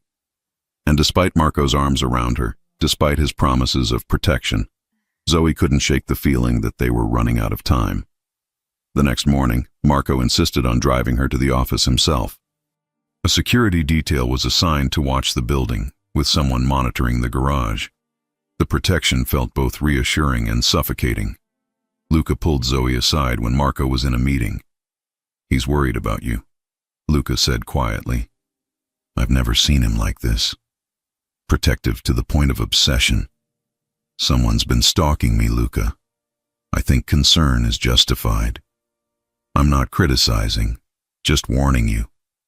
When Marco loves someone, he becomes intense. He'll do whatever it takes to keep you safe. I can handle intense. Can you handle what comes with it?" Luca's expression was serious.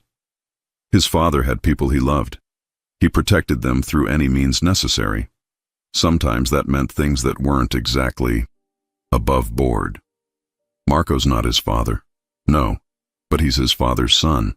And if someone threatens you, I'm not sure there's a line he wouldn't cross. The words stayed with Zoe all day. That evening, as she and Marco reviewed final gala details, she watched him. The way his jaw tightened when his phone buzzed with security updates. The way his hand would find hers, squeeze gently, like he needed to confirm she was still there. He loved her. She didn't doubt that. But what would he do to protect her? And more importantly, what wouldn't he do? She was about to find out, because the next morning, Marco's security team identified who hired the private investigator. And the name changed everything. It was my mother. Marco's voice was flat, emotionless, but Zoe could see the muscle twitching in his jaw, the white-knuckle grip on his phone. "Isabella?" Zoe's mind spun. "Why would your mother hire someone to follow me?" "Not to follow you, to protect you." Marco dropped into his office chair, exhausted. "Apparently she's been having you monitored since Nona's party. When Carmela questioned whether you were genuine, my mother decided to prove you were." Zoe sat down slowly. "She had me investigated. She claims it was for your protection, to make sure no one from my father's old world was targeting you, to document that you weren't being threatened or manipulated." Marco's laugh was bitter. She thought she was helping. Those texts, the harassment, that wasn't her. That's someone else. But her PI might have inadvertently tipped someone off that you were important to me. He looked up, eyes red-rimmed. "I'm so sorry." "My family is overwhelming," Zoe finished. "Intrusive? Absolutely insane?" "All of the above." Despite everything, Zoe almost laughed. "What did you say to her?" "Things I probably shouldn't have. Luca had to physically stop me from driving to her house at midnight." Marco stood pacing. "She's coming here this morning. To explain herself. To apologize to you." "Marco, I don't need—" "Yes, you do. And she needs to hear what this did. How it made you feel unsafe in your own life." His voice was steel. "She crossed a line.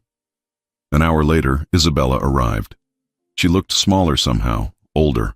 Her usual confidence dimmed. "Zoe, dear." "Don't." Marco's voice cut through the office. "You don't get to dear her right now." Isabella flinched.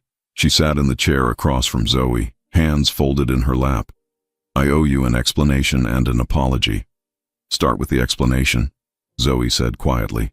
"When Carmela questioned your intentions, I was furious, but also worried. What if she was right? What if someone was using you to get to Marco?" Isabella's eyes were bright with unshed tears. "I've watched people try to manipulate my son his entire life. I couldn't bear the thought of you being another one. So you had me followed. I had someone verify you were who you claimed to be, that no one was threatening you, that your feelings for Marco were genuine." Isabella's voice broke slightly.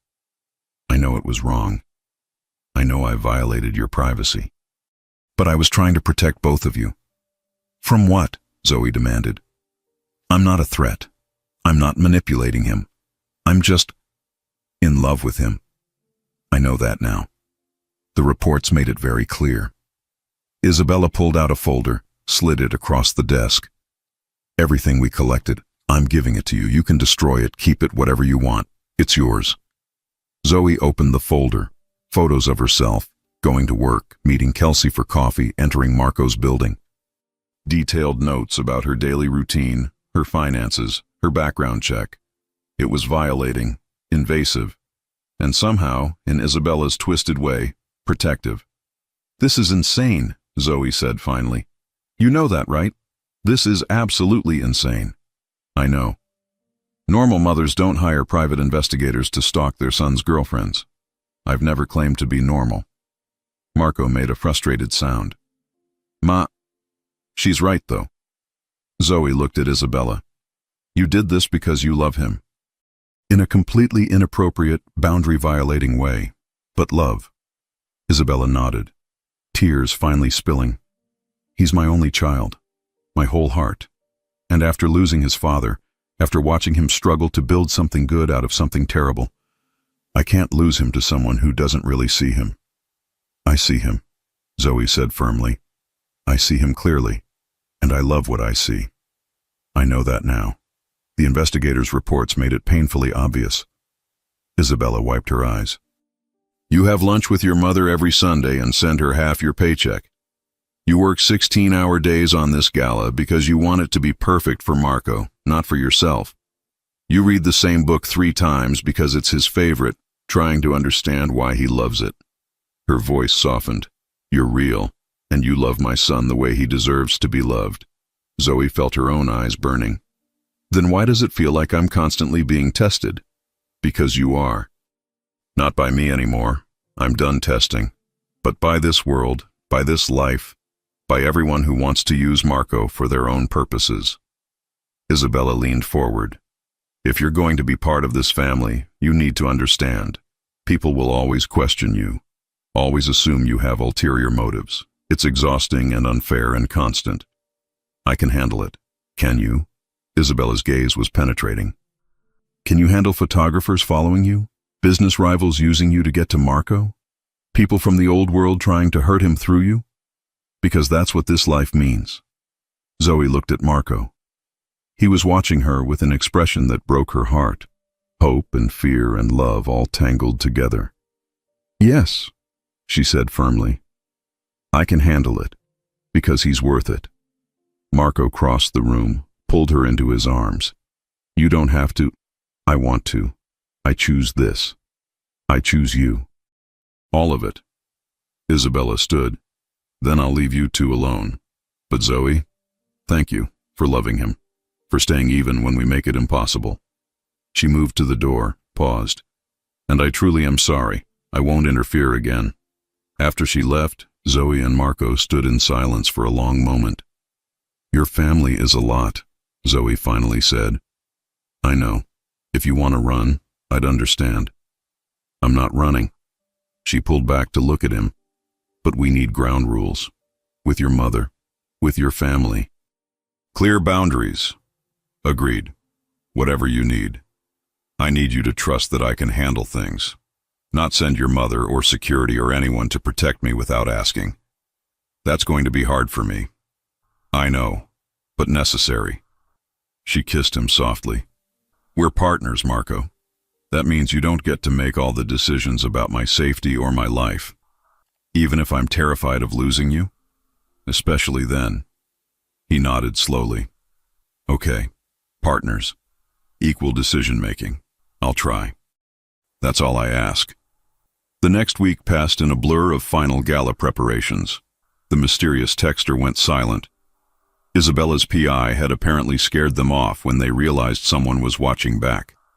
The security detail Marco had assigned followed Zoe discreetly, a constant presence she'd learned to ignore. She gradually relaxed. The gala was in 3 days. Everything was coming together perfectly. Zoe moved the last of her things into Marco's penthouse. Kelsey threw a dramatic goodbye party that was really just an excuse to drink wine and gossip. Luca helped carry boxes and made terrible jokes about Marco finally having to share closet space. It felt like they were building something real, permanent. The night before the gala, Zoe was doing a final walkthrough of the venue when her phone rang. Unknown number. She almost didn't answer, but something made her. Hello? Zoe Schuyler? A woman's voice, professional. This is Amanda Chen, Daniel's wife. Zoe's stomach dropped. Oh, hi. I hope I'm not bothering you, but I think we should talk. About Daniel. About what he told you about Marco Bianchi. I really don't think... He lied to you about Marco's family, about the danger. He was paid to scare you away. Amanda's voice was tight. I found the bank records. $50,000 deposited 3 weeks ago. I'm leaving him, but I thought you should know the truth. Wait. Someone paid Daniel to warn me off? Yes. And I'm pretty sure I know who, but I need to talk to you in person. Can we meet? Tomorrow, before your event? Zoe's mind raced. Who paid him? Tomorrow, please. I have documents, proof, things you need to see. The line went dead. Zoe stood frozen in the empty ballroom, heart hammering. Someone had paid Daniel to lie to her, to scare her away from Marco. Who and why? She pulled out her phone, started to dial Marco, then stopped. What if this was another trap? Another attempt to destabilize them? She'd meet Amanda first, get the proof, then go to Marco with something concrete. No more secrets. Just strategic information gathering. What could go wrong? The next morning, Zoe met Amanda at a quiet cafe across town. Daniel's wife was polished, professional, with the hardened look of someone who'd been disappointed too many times. Thank you for coming, Amanda said, sliding a folder across the table. I'm sorry about all of this. I didn't know what Daniel was involved in until I found these. Zoe opened the folder. Bank statements showing a $50,000 deposit. Email printouts between Daniel and an encrypted email address. Instructions to discourage the Schuyler woman and emphasize family danger.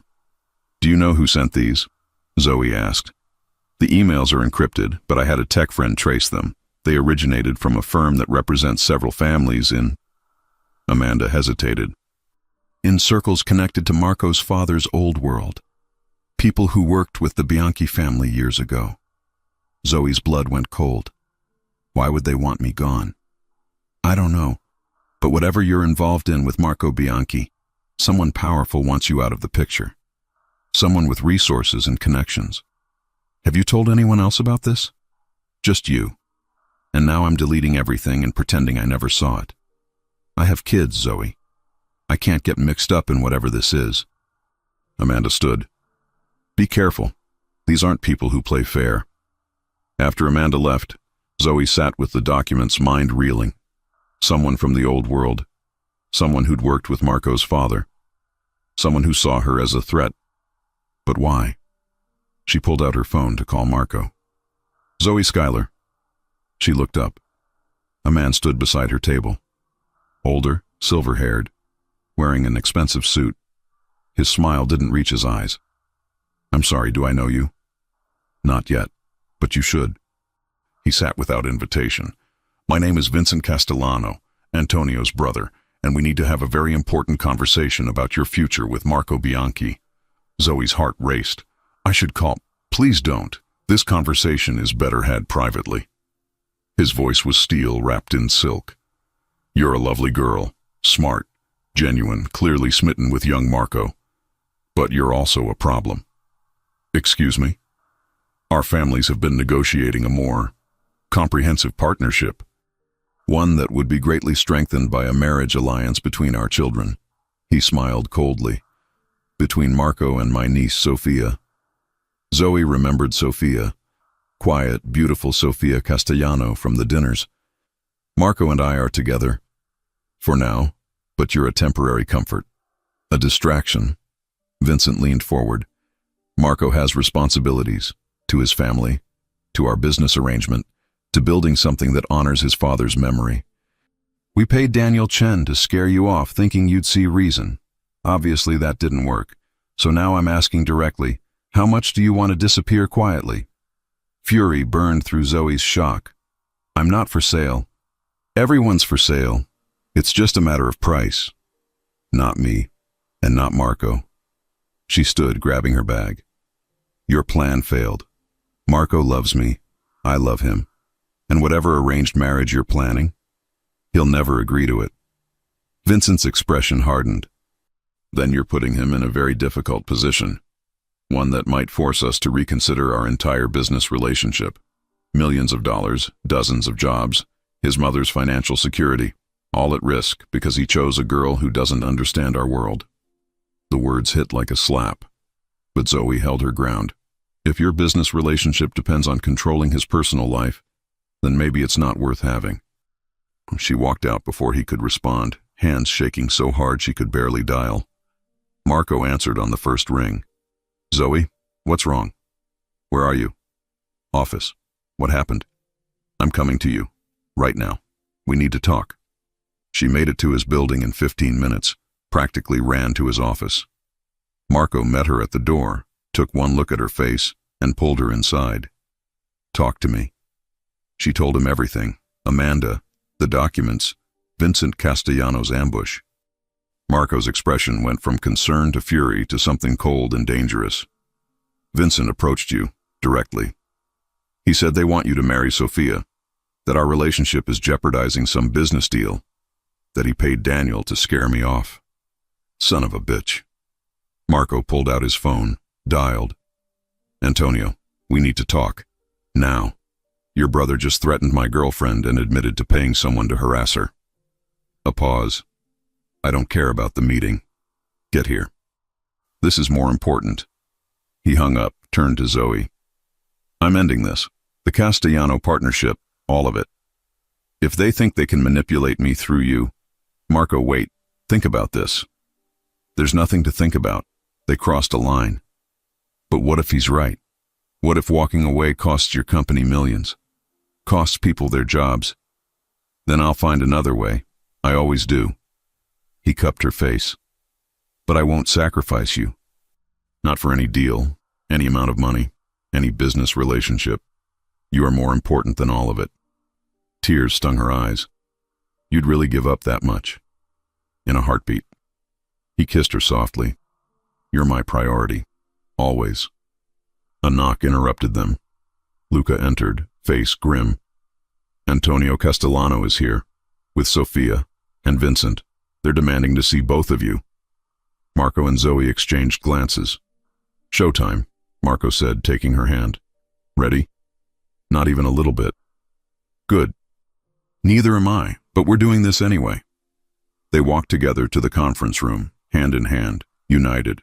Whatever came next, they'd face it together. Antonio Castellano sat at the head of the conference table like he owned it. Sofia stood by the window, looking miserable. Vincent leaned against the wall with a smug expression that made Zoe's blood boil. Marco didn't let go of Zoe's hand as they entered. Antonio, Marco said evenly. I wasn't expecting all of you. Clearly. Antonio's gaze flicked to their joined hands. Sit, please. We have much to discuss. Marco pulled out a chair for Zoe, then sat beside her. Luca positioned himself near the door, support and guard all at once. Before anyone says anything, Marco began, his voice controlled but dangerous. You should know that Vincent approached Zoe this morning, offered her money to leave. After paying her ex-boyfriend to frighten her away weeks ago, he admitted to all of it. Antonio's expression darkened. He turned to his brother slowly. Vincent, is this true? Vincent shrugged, unbothered. I was trying to protect our interests by threatening the woman Marco loves. Antonio's voice rose, accent thickening with anger. By going behind my back, by paying some nobody to harass her. Someone had to do something. You were too soft, too willing to let him throw away a perfectly good arrangement for some girl. There was no arrangement. Sophia's voice cut through the room, sharp and clear. Everyone turned to stare at her. She stepped forward, hands clenched at her sides, chin raised. Uncle Vincent has been pushing this marriage idea for months, talking about family alliance and strengthening partnerships. But Papa never agreed to it. Neither did I, and neither did Marco. She looked at her father. Tell them, Papa. Tell them the truth. Antonio sighed heavily, suddenly looking much older. Sophia is right. Vincent suggested a marriage alliance months ago. I considered it briefly, very briefly, before I met Zoe at that first dinner. But after seeing Marco with her, seeing how different he was, how happy, he shook his head firmly. I told Vincent no, multiple times. Our business partnership with the Bianchis would stand on its own merits, not on forced marriages. You're making a mistake. Vincent started. Enough. Antonio's command silenced him instantly. You overstepped. Drastically. You harassed an innocent woman. You paid someone to lie to her. You tried to manipulate my business partner and my daughter. His voice dropped to something dangerous. And you've jeopardized our family's relationship with the Bianchis and our reputation in every circle that matters. He turned to Marco. I apologize. My brother acted without my knowledge or consent. What he did was unconscionable. Marco's jaw was tight, but his voice was steady. He threatened Zoe. Tried to buy her off like she's some kind of obstacle to be removed with money. I know, and it's unacceptable. Antonio stood. Vincent will be removed from all business dealings between our families immediately. His role in our family business will be reconsidered.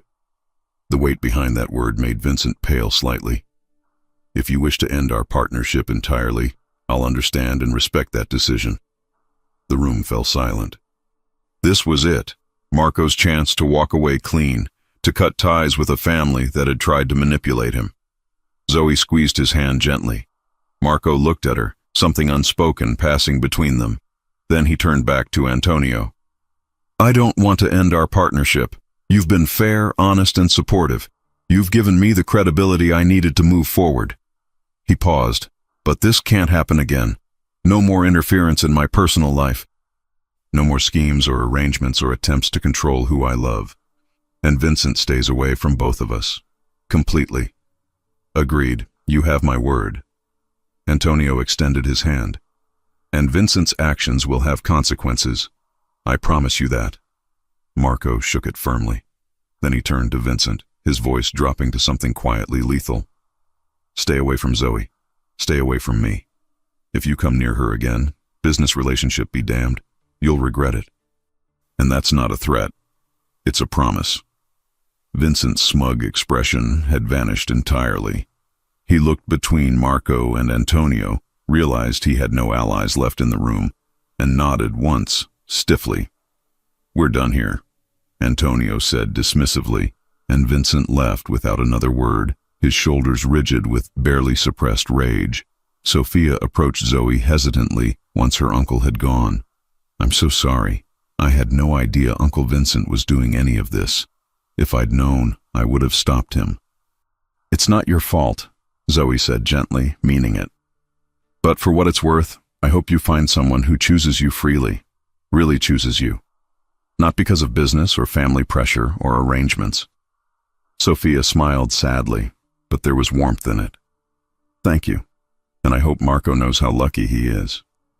He does, Marco said, pulling Zoe closer against his side. Every single day.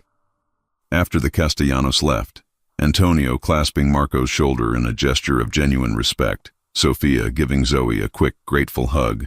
Zoe collapsed into a chair. "That was the most intense thing I've ever experienced," she said.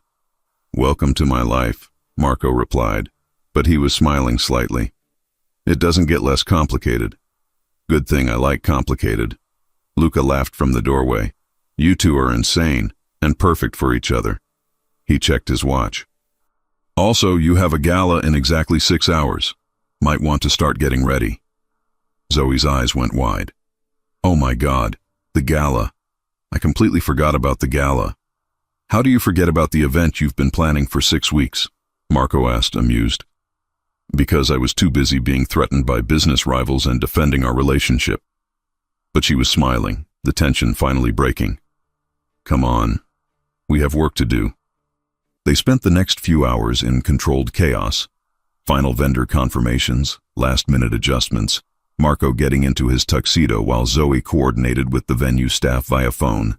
When she finally had a moment to get ready herself, Marco watched her emerge from his bedroom in the floor-length emerald gown she'd chosen weeks ago. He went completely still.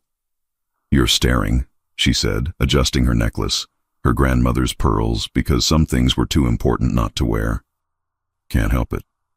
You're the most beautiful woman I've ever seen. You're biased. Extremely. And I don't care." He crossed to her, took her hands. "Thank you." "For what?" "For standing up to Vincent. For not running when things got complicated. For choosing me even when it would have been easier to walk away." "Marco, I mean it. You could have taken his money. Could have decided this was all too much. But you didn't. You fought for us." His eyes were intense. "I will never forget that." She reached up, touched his face gently. "I'll always fight for us. That's what you do when you love someone. I love you too." He kissed her softly. "Now let's go show everyone what we've built together." The gala was everything Zoe had dreamed it would be, and more. The ballroom glowed with soft, elegant lighting. Floral arrangements were perfection. The entertainment was flawless. 500 guests in evening wear mingled, bid on silent auction items, and enjoyed world-class food and music. Every detail she'd obsessed over for 6 weeks came together beautifully. The speeches were moving. The auction raised twice the projected amount. By the end of the night, Marco's company had cemented its reputation not just as legitimate, but as a force for good. During dinner, Marco stood to make a toast. Zoe assumed it was the standard thank you speech to sponsors and guests. She was wrong. "Before we continue with the evening," Marco began, his voice carrying across the ballroom, "I need to say something personal." Zoe's stomach flipped. What was he doing? 6 weeks ago, I hired someone to plan this event. Someone talented, creative, and capable of miracles. His eyes found Zoe's across the room.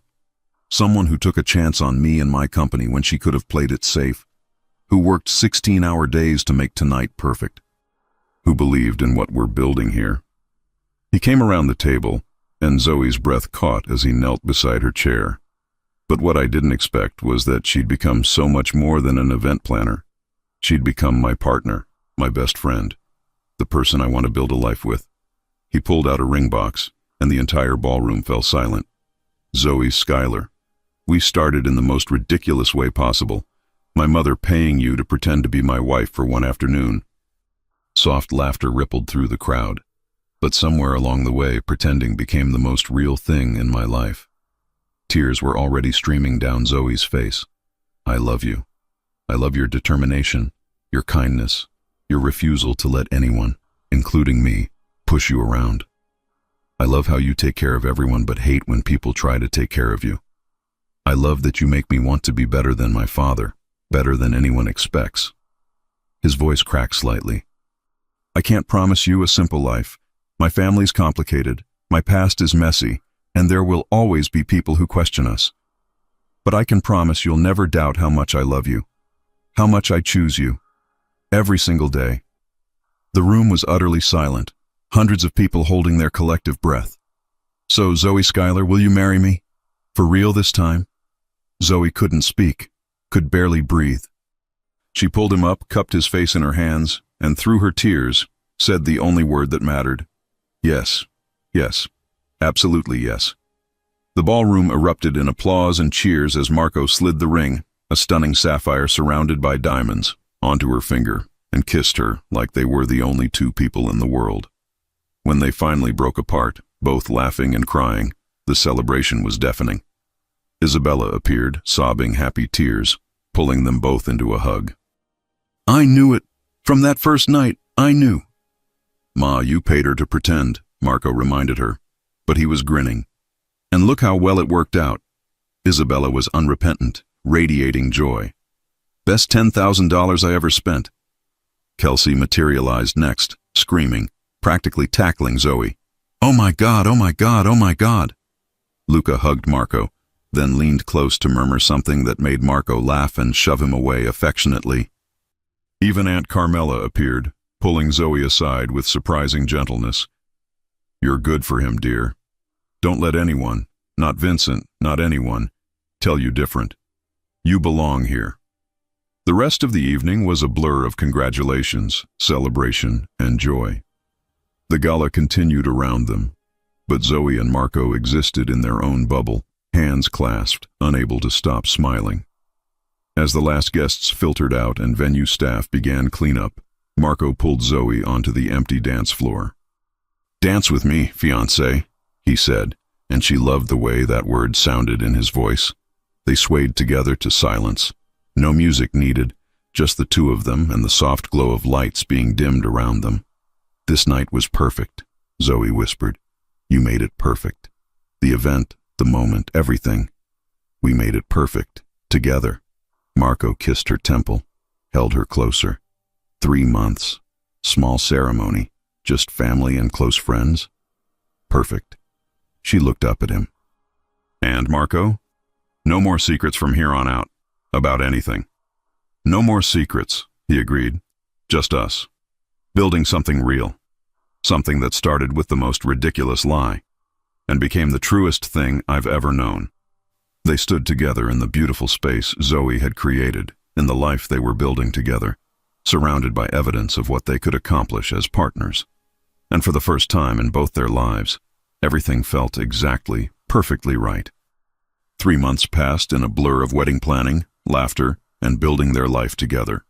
Zoe officially launched Skylar Events from a small office Marco helped her lease, insisting it be separate from his building so she'd have complete independence. Her first clients came from gala attendees who'd been impressed by her work. Within weeks, she had a waiting list. Marco legitimized the last pieces of his father's legacy, severing final ties to anything questionable. Antonio Castellano became not just a business partner but a genuine friend. Vincent, meanwhile, had been quietly removed from all Castellano business operations and hadn't been heard from since. Isabella, true to her word, stopped interfering, mostly. She still called daily with suggestions about wedding flowers. But Zoe had learned to deflect with affection rather than frustration. The wedding venue was the same vineyard where Marco had proposed all those months ago. Intimate, beautiful, meaningful. 80 guests, close family, real friends. Simple elegance instead of ostentatious displays. The morning of the wedding, Zoe stood in the bridal suite staring at her reflection. The dress was ivory silk, fitted bodice with delicate lace sleeves, flowing skirt that moved like water. Her grandmother's pearls, always her grandmother's pearls, rested at her throat. Kelsey stood behind her, eyes already red. You're so beautiful I can't even make a joke. Zoe's mother, Linda, appeared at her side, squeezing her hand. Your grandmother would be so proud, sweetheart. Trevor, her younger brother, poked his head in, now looking surprisingly grown up in his suit. Ready, sis? More than anything. He offered his arm. Then let's get you married. The ceremony was outdoors, chairs arranged in neat rows facing an arch wrapped in white roses and greenery. A string quartet played softly as guests took their seats. Isabella sat in the front row in pale lavender, dabbing at her eyes before the ceremony even started. Luca stood as best man beside Marco, looking uncharacteristically emotional. Kelsey waited at the end of the aisle as maid of honor, clutching her bouquet like a lifeline. And at the altar, waiting with barely contained emotion, stood Marco. Charcoal suit, white shirt, no tie, just like he'd wanted. His hair slightly mussed despite obvious attempts to tame it. His eyes locked on the vineyard entrance, waiting. When Zoe appeared, his breath visibly caught. His hand went to his chest like he'd been struck. She walked toward him slowly, Trevor on one side, her mother on the other, taking in every detail. The way Marco's eyes never left her face, how he was openly crying and didn't care who saw, the soft gasps and murmurs of approval from their guests. When they reached the altar, Trevor placed Zoe's hand in Marco's with a warning whisper, "Take care of my sister." "With my life," Marco promised, voice rough with emotion. The officiant began speaking, but Zoe barely heard the traditional words. She was too focused on Marco, his thumb tracing circles on her hand, the way he kept smiling through tears, how his eyes held everything she'd ever wanted to see: love, commitment, certainty. When it came time for vows, Marco went first. "Zoe." His voice was steady despite the emotion behind it. "My mother paid you to pretend to be my wife, but you taught me what it actually means to be someone's partner." Soft laughter rippled through the guests. "You showed me that love isn't about control or protection or keeping someone safe in a cage. It's about trust. It's about choosing each other every day, especially on the hard days.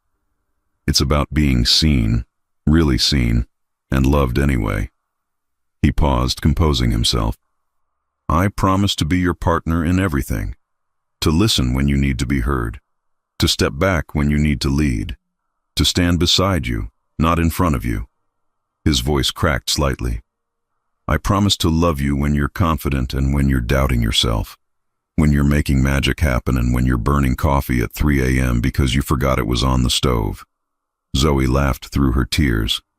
"I promise to choose you, every single day, in every single way.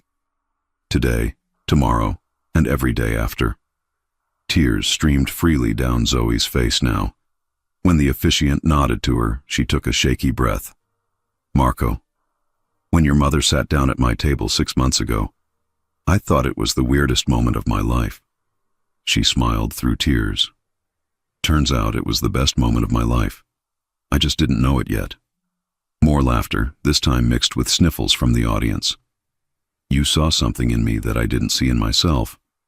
You believed in me when I'd stopped believing in myself. You gave me space to be strong and permission to be vulnerable." Her voice wavered. "You taught me that I don't have to choose between independence and partnership, that I can be completely myself and completely yours at the same time."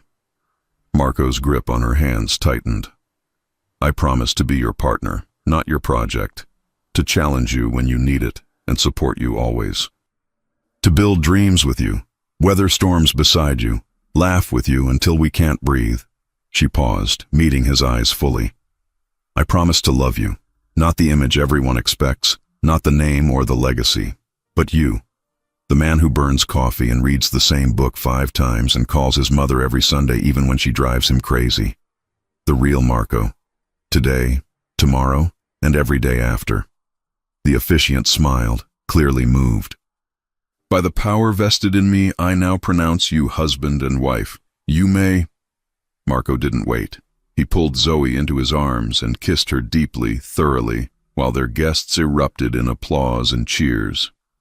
When they finally pulled apart, both were laughing through tears. "I love you, Mrs. Bianchi," Marco whispered. "I love you too, though I'm keeping Skylar professionally. I know, but let me have this moment." They walked back down the aisle hand in hand as the quartet played and their guests stood, applauding. Flower petals rained down around them. Kelsey's doing, definitely. The reception was held in the Vineyard's event barn, transformed with string lights, flowers, and an atmosphere of pure joy. Dinner was served. Toasts were made. Uncle Vincent stood first, raising his glass with a grin. To Marco, who finally found someone brave enough to put him in his place. And to Zoe, who apparently has the patience of a saint. We're all still figuring out how she tolerates him. Laughter and applause. Kelsey's toast was equal parts embarrassing stories and genuine emotion. Zoe called me after that first dinner with Marco's family, absolutely convinced she'd made a huge mistake. I told her to trust her gut. Turns out her gut was smarter than both of us. She raised her glass. To trusting your gut, and to love that surprises you. Even Aunt Carmela stood, her voice surprisingly warm. Some love stories start in unusual ways. Mine started with an arrangement between families. I met Vincent at a negotiation table, not a dinner party. But unusual beginnings don't make love less real. Sometimes they make it more precious, because you had to fight for it. She looked at Marco and Zoe with genuine affection. To fighting for love. And winning. The toasts continued. Marco's business partners. Zoe's former colleagues. Friends from both their lives now woven together. When it was Isabella's turn, she stood with tears already flowing. I did something crazy 6 months ago. I saw a beautiful, graceful woman eating alone, and I had a feeling. So I sat down and made her the most ridiculous offer imaginable. She smiled at Zoe. I don't know if it was intuition or desperation or divine intervention, but I know it was the best decision I ever made. Not for me, but for my son. Because you gave him something I never could. A partner who sees him, not the legacy. Someone who chose him freely, not out of obligation. Her voice broke.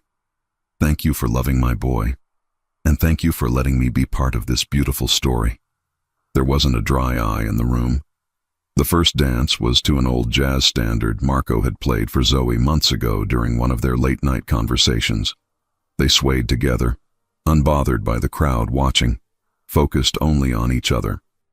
What are you thinking? Zoe asked softly. That I want to remember this exact moment forever. You in my arms, our family and friends around us, knowing that tomorrow we get to wake up and do this all over again. Do what? Choose each other. She rested her head against his chest, let the music and his heartbeat surround her.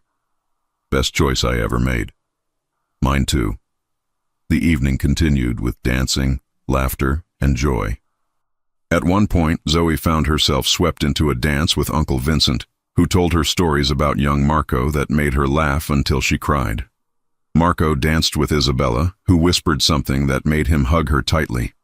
Luca and Kelsey slow danced, trying to pretend it wasn't significant when everyone could see it absolutely was. As the night wound down and guests began to leave, Marco and Zoe stood by the exit, thanking everyone for coming. Antonio Castellano embraced them both. You've built something good here, both of you.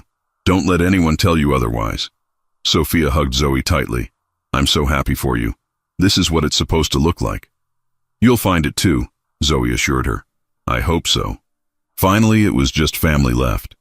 Isabella, Vincent, Carmela, Luca, Kelsey, Linda, Trevor. They stood together in the vineyard under the stars, sharing one last glass of wine. To new beginnings, Isabella toasted. To family, the one you're born into and the one you choose, Luca added. To love that survives absolutely everything, Kelsey said, squeezing Zoe's hand. They clinked glasses, and in that moment, surrounded by the people they loved most, Zoe felt something settle in her chest. This was home, not a place, but these people, this love, this life they'd built together through chaos and comedy and choosing each other again and again.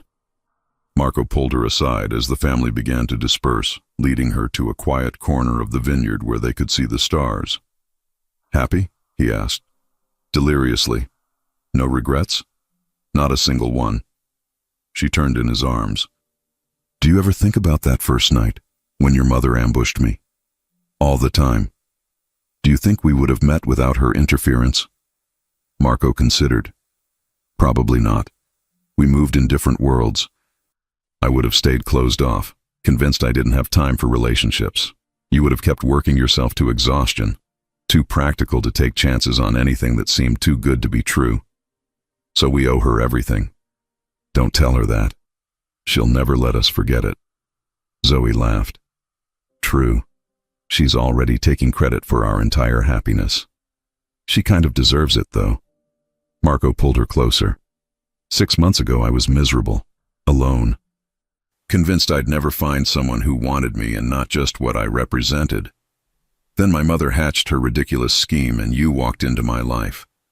Best worst idea ever. Exactly. He kissed her softly, then more deeply. Thank you for being crazy enough to say yes that night. Thank you for being worth the risk. They stood together under the stars, at the place where he'd first asked her to be his for real. Now bound together legally and emotionally and completely. Ready to start our honeymoon? Marco asked. Where are we going again? Italy. 2 weeks. Just you and me and no obligations. Sounds perfect. He took her hand, led her toward the car, waiting to take them to the airport. But before they reached it, Zoe stopped, pulled him around to face her. Marco? Yeah? I just want to say it one more time. I love you, the real you, and I'm so glad your mother is completely insane. He laughed, that full, genuine laugh she loved. I love you too. And yeah, my mother's insanity worked out pretty well for us. They drove away from the vineyard as the stars came out fully, heading toward their honeymoon and their future, and a lifetime of choosing each other. Behind them, Isabella stood with Vincent and Carmela, watching the car disappear. They're perfect together, Carmela said. I know, Isabella replied, smiling through happy tears. You got lucky, Isabella, Vincent said. That scheme could have gone very wrong. It wasn't luck. It was instinct. She looked at her brother and sister-in-law. And love. Sometimes you have to take a crazy chance on love. Speaking of crazy chances, Carmela said thoughtfully, watching Luca and Kelsey say goodbye by their cars, clearly not wanting to part. Do you think... Isabella's eyes sparkled with familiar mischief. Let's give them a few months. Let them figure it out on their own first. And if they don't? Vincent asked, already knowing the answer. Then I'll help, Isabella said sweetly. After all, I'm currently undefeated. 1 year later, Zoe sat in the same restaurant where it all began, waiting for her order. It had been exactly 18 months since Isabella Bianchi had sat down across from her with an impossible proposition. This seat taken. She looked up, smiling. Marco stood there, holding their 6-month-old daughter, Lucia. Always for you two. He slid into the booth, settling the baby in his lap. Lucia grabbed at his tie with chubby fingers, and he let her, completely unbothered. Your mother texted. She's on her way. Says she has very important news. Zoe made air quotes. Let me guess.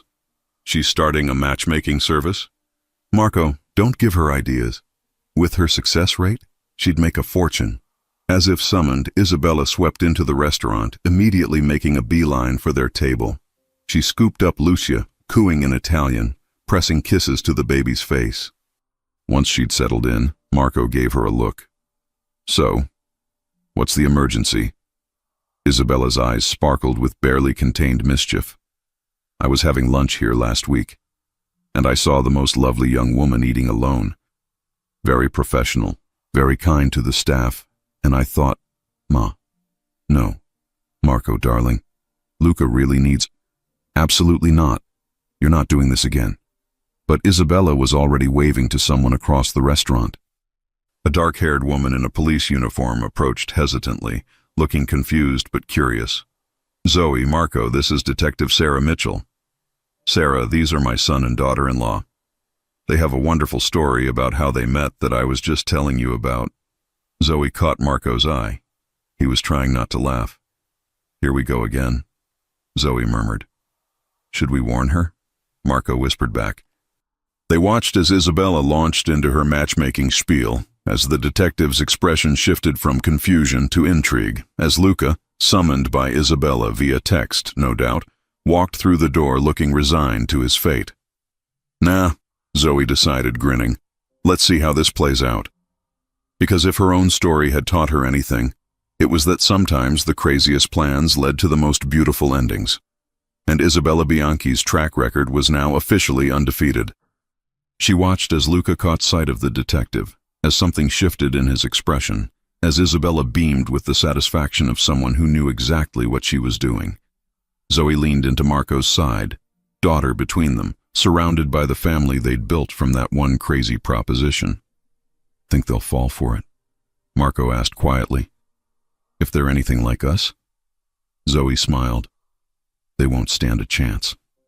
Good. Good? Everyone deserves the kind of happiness we found. He kissed her temple, hand finding hers. Even if it starts with a ridiculous lie told by my completely insane mother. Especially then, because in the end, that was the truth of it. Sometimes love found you in the strangest ways, through manipulation and schemes and mothers who refused to take no for an answer. And sometimes, if you were brave enough to say yes to the impossible, you found something better than anything you'd imagined. Something real. Something worth every crazy, complicated, beautiful moment it took to get there. Zoe squeezed Marco's hand, watched Isabella work her magic on two new, unsuspecting victims, and smiled. Life was good. Love was real. And somewhere in the universe, Fate and Isabella Bianchi were high-fiving.